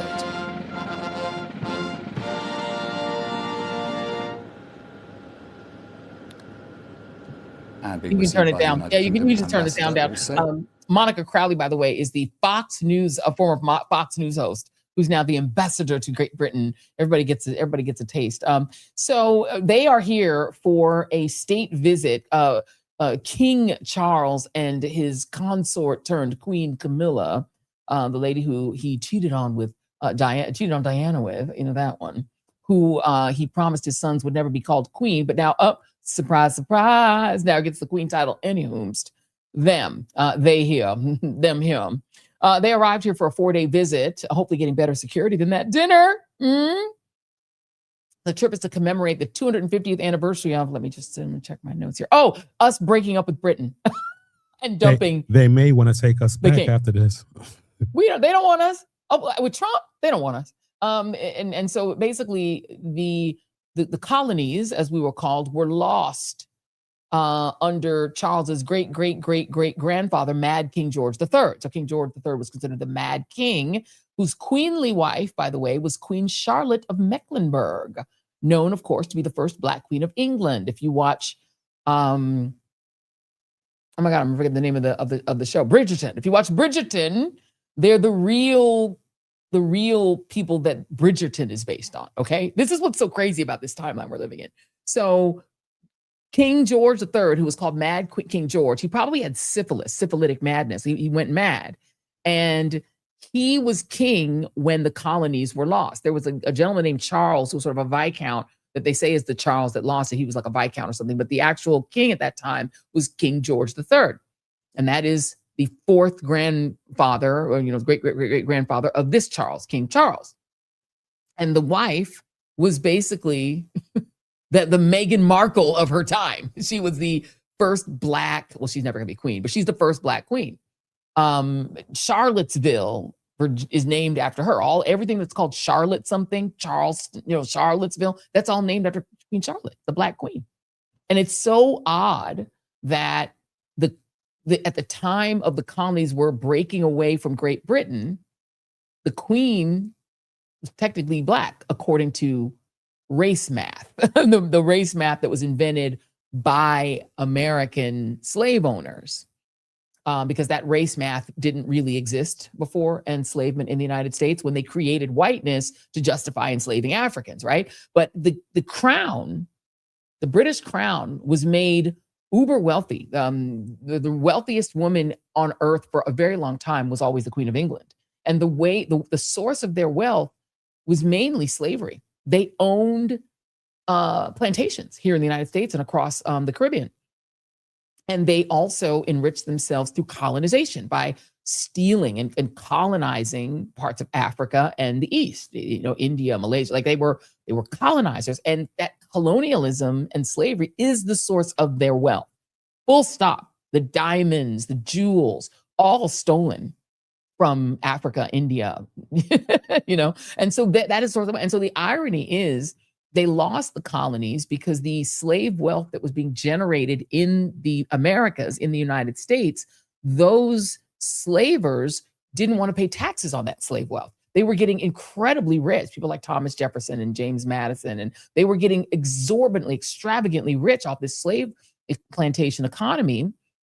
And it was like a mutually beneficial economy. Like the cotton that the Queen of England preferred was Mississippi cotton. It was considered the greatest cotton, the finest cotton on earth, that came from Mississippi, which was the richest of the colonies. The richest colony was Mississippi. So they had this weird sort of tragically symbiotic relationship that created great wealth for the crown. But then when the colonists decided they wanted that wealth tax-free, they decided we're out. we want our slave wealth. We don't want to pay taxes.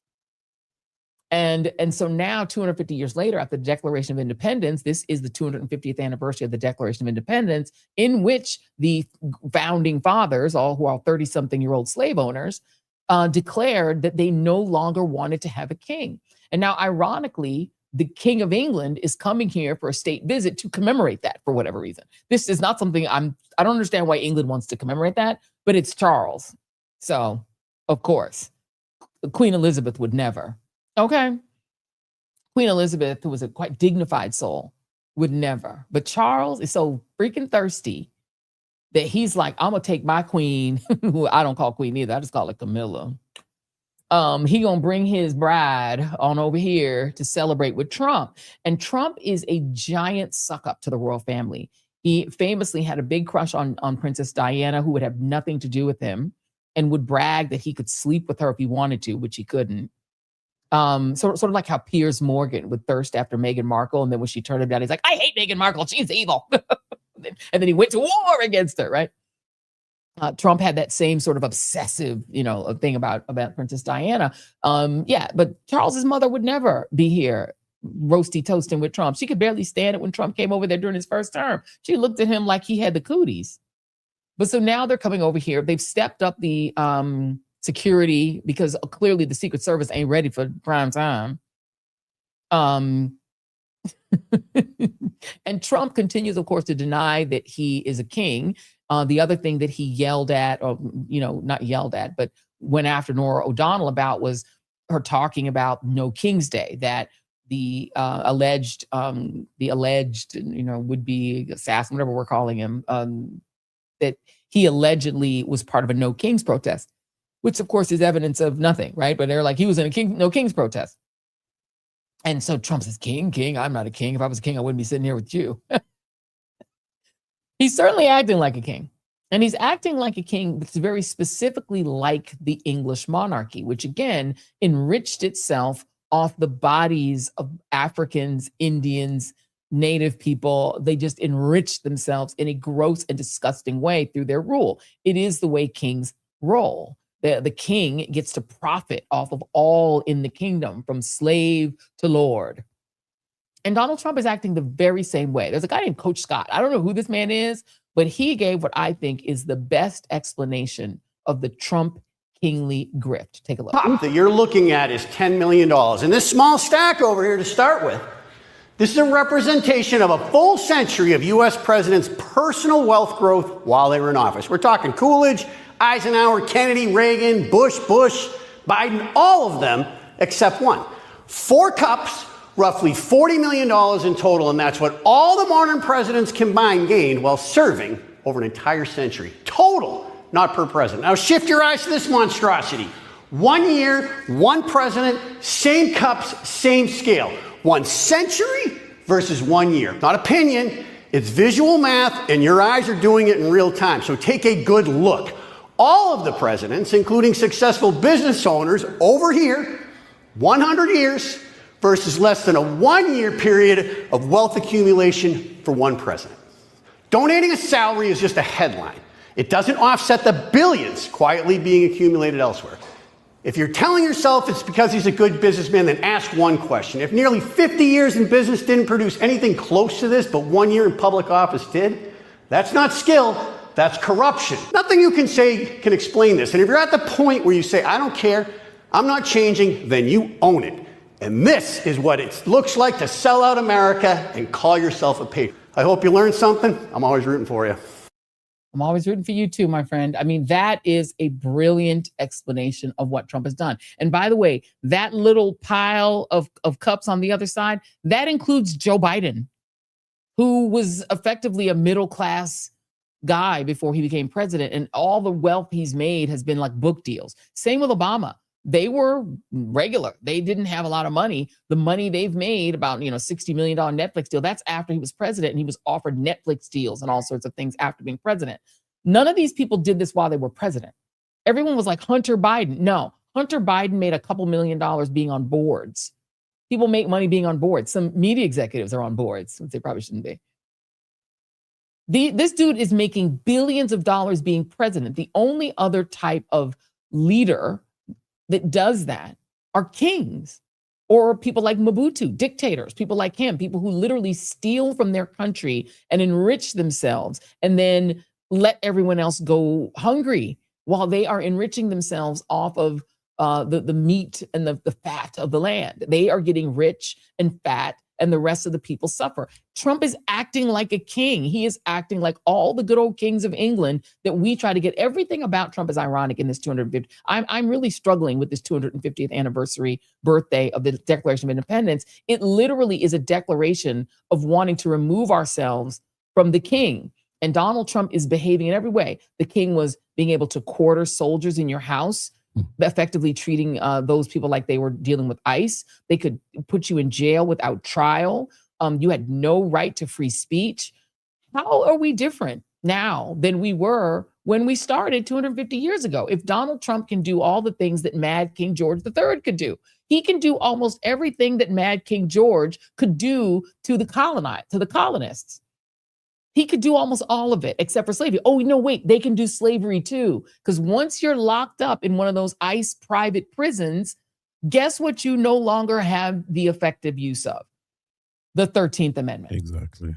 Prison incarceration means they can even do slavery. So again, I ask you, what are we celebrating in the 250th anniversary of the Declaration of Independence? What are we celebrating? Donald Trump behaves in every way like the king, and he does it with the Supreme Court, the sort of hands of the king, saying he can do it. John Roberts has effectively said, fuck that 250th anniversary of the Declaration of Independence. Fuck a declaration. Y'all got a king. Because I want a king, because they too are grifting. Don't sleep on it. Those 6 right-wingers on the court, audit them. I would love to see how much money they're making off this shit. Do they have money that they're making in bonds? Who's buying all of those bets against the war? Who's buying all that stock and all the bombs? The president's sons own drone companies that now have defense contracts. He's giving them your money. The Trump family is grifting off of the government just like the sons of kings do. What's the difference? What did we get for leaving England if we're right back on the hook to a king who is grifting billions of dollars, not millions, billions? Joy? Yes. I am so sorry to say this, but you do realize that this guy's going to get away with all of this shit, right? Of course. Do you believe he's going to literally walk out of the White House a billionaire and there's going to be nothing the Democrats or anybody's going to be able to do about it? They won't do about it. They won't do be anything. able to. So he truly is a king. He is a king. He is a king. But here's the thing about what one can do to a king. Mobutu was a king too. Mobutu also grifted directly off of the Congolese people. He enriched himself. I mean, the guy in there are plenty of these African dictators who do. Idi Amin did it as well. Trump is basically like an African dictator. He does all the same things. Putin's doing it now. Look, Fidel Castro did it. Fidel Castro wasn't poor. I'm sure the president of Venezuela was doing it also. Of course. Bolsonaro did it in Brazil. Berlusconi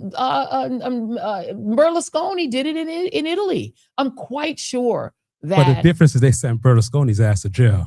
Right. Eventually. And Bolsonaro too. Eventually these people run out of luck and they run out of gas. And Trump will run out of luck too. Trump will run out of gas as well. But the question is, will Democrats push him over the ledge? And will Democrats punish him? And the thing is, there are ways to punish Donald Trump. Even Donald Trump, there are ways to punish him. Because if I have a couple of suggestions about what we could do about our king. People ain't done it yet, but I wish someone would do some of these. Off with his head. No. One of the things that you could theoretically do with Donald Trump is that if Democrats get back in, you can strip him of the things that he values most, the things he cares about most, which is his prizes. Because he's going to live forever. Donald Trump, the devil is taking care of him. Take the prizes from him. Why should he get to keep his name on the Kennedy Center? Chip that shit off right now. Turn the Department of Defense back into the Department of Defense, which it still is. Take that Department of War bullshit off. Now. Hakeem Jeffries is not going to do any of that. I'm giving my list. They're not going to do it. I'm giving my list. Chip all that gold off of the Oval Office and put it right back to the way it was. Knock down whatever he builds on the East Wing. Take sticks of dynamite and get rid of it. If he builds an Arc de Triomphe, destroy it, and he make him live to see it. I want him to live to see it. I want Trump to live long. I want him to see it all go to shit. Take it all from him. Take everything away. Then that crypto money. What if all of a sudden Democrats passed a law regulating the ability to hold money in crypto and froze his fucking assets? You could. I mean, is there a way to do that? Can he go to The Hague? What about all of them? How about investigating him and taking all that $3 billion that's that he's not supposed to make away from his away from him? Investigate him financially. Look, Tish James did it. Maybe we need to start investigating it. Maybe the Supreme Court has said he's untouchable in terms of you can't put him in jail. He's essentially said he's a king, John Roberts, but you can certainly investigate him, freeze those assets. And you know what else you could do? And this one is the simplest of all. And I challenge somebody from one of the international organizations. These people are war criminals. If South Africa, little South Africa, which isn't a rich country, it isn't a powerful country. If little South Africa could take Israel to The Hague and fix it so that Bibi Netanyahu, Smotrich, and Ben Gvir cannot travel to 2/3 of the earth, they can go to Washington, D.C., because we love war criminals here, apparently. They can't go to England. They can't go to Ireland. They can't go to Germany. He can't go to 2/3 of the earth because any country that actually enforces the human rights treaties that we don't enforce in the United States, we and Israel are exempt ourselves from them. But he can't go. This man is limited. Why should Pete Hegseth be able to go to Mexico on vacation ever again? Why should Marco Rubio be able to jump on a flight and go to Spain for a vacation? They should be locked in this country for the rest of their days. There is such a thing as a prison of your borders. And these people are war criminals, no different than Bibi Netanyahu, with whom they are waging an illegal and unjust war. That every religious leader that matters has already declared it such. These fake Christians that are pretending that this is some sort of a justifiable war, they're not even using the actual Bible. They're using the Trump Bible. They're making things up. But all of the religious leaders that matter, whether they're Muslim or Jewish or Christian or Hindu, you name it, people have seen that it's unjust. So who is got the courage, the moral courage to go to The Hague and say these men are war criminals? And these women, Pam Bondi, all of them. Make a list. Bibi is Amalek. Can I point out one comment in the thread, Jason, that I started laughing in the middle of the clip because I couldn't. Sure. Why did one of our commentators, and I don't remember who said it, but please claim it, this is your line. Someone said maybe Melania and Camilla can exchange side piece stories or side piece tips. I didn't hear any lies there. Whoever said that, did you hear any I didn't lies? hear any lies, but I sure did hear some laughs. That was funny. And I'm sure both of their ex-wives could agree to that too. Donald Trump's for his two ex-wives. The ex-wife, well, except for the one that fell down the stairs. Anyway, oh, but I know. leave that alone. How she fell down her own stairs? That she been walking up for how many years? Anyway, we're going to behave. What did we say? We're just asking questions. We're just asking questions, guys. That's what we're supposed to do. Let's play our moment of joy. Our moment of joy is really funny. Our moment of joy was found by Winnie. Found this one, and it is a gentleman named Jay Swift, and we just call it chicken.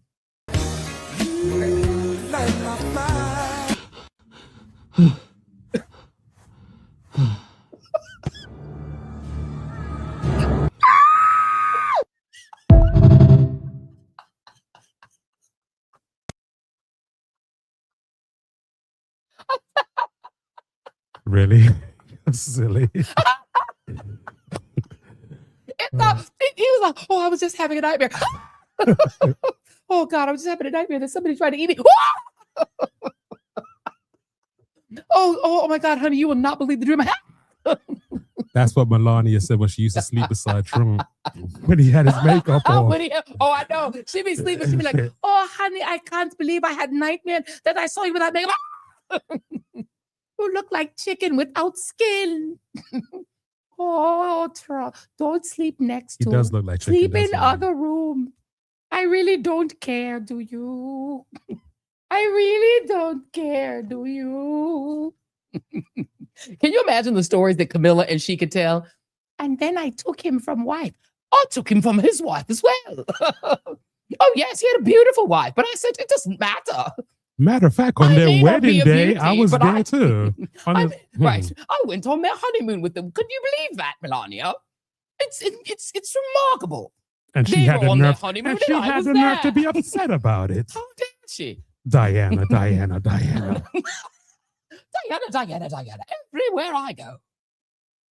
They say Diana was beautiful. Diana was blonde and fabulous. You're not. I say to myself, Melania, I say, but I got the man, didn't I?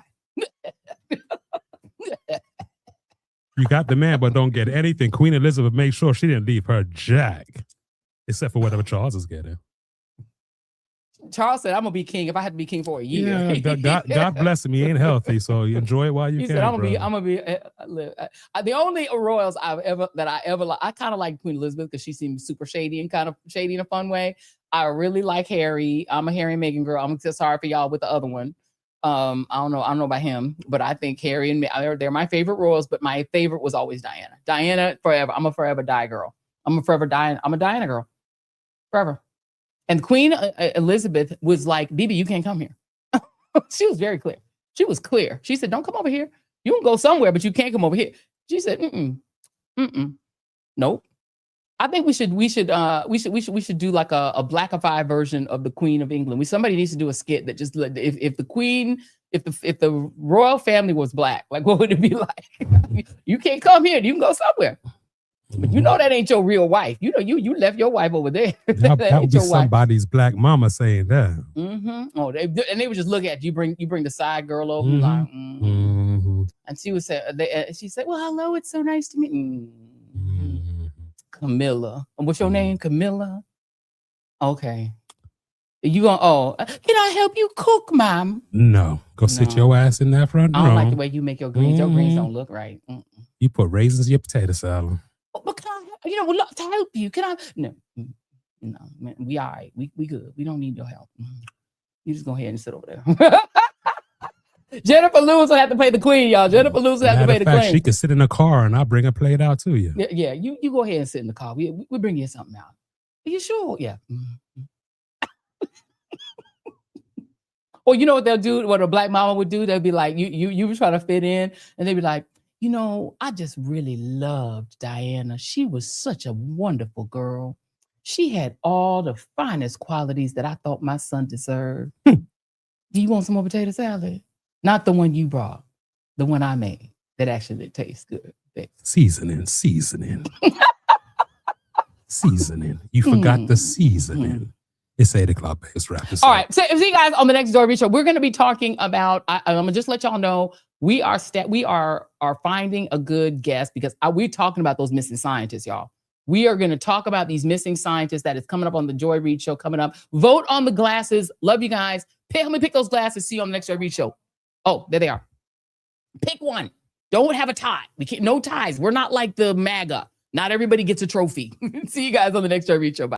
Getting back to the basics, grassroots level. Let me dig a little deeper with the shovel. Plenty can't tell the forest from the trees, and I'm hard to detect, like a black hole in the dark. Injustice anywhere, it's a threat to justice everywhere. Let me make this clear, I got a bone to pick, and I'll never fear the threat of poverty. They don't want to talk about it, they rather party, so I'm a real talk about it, for sure.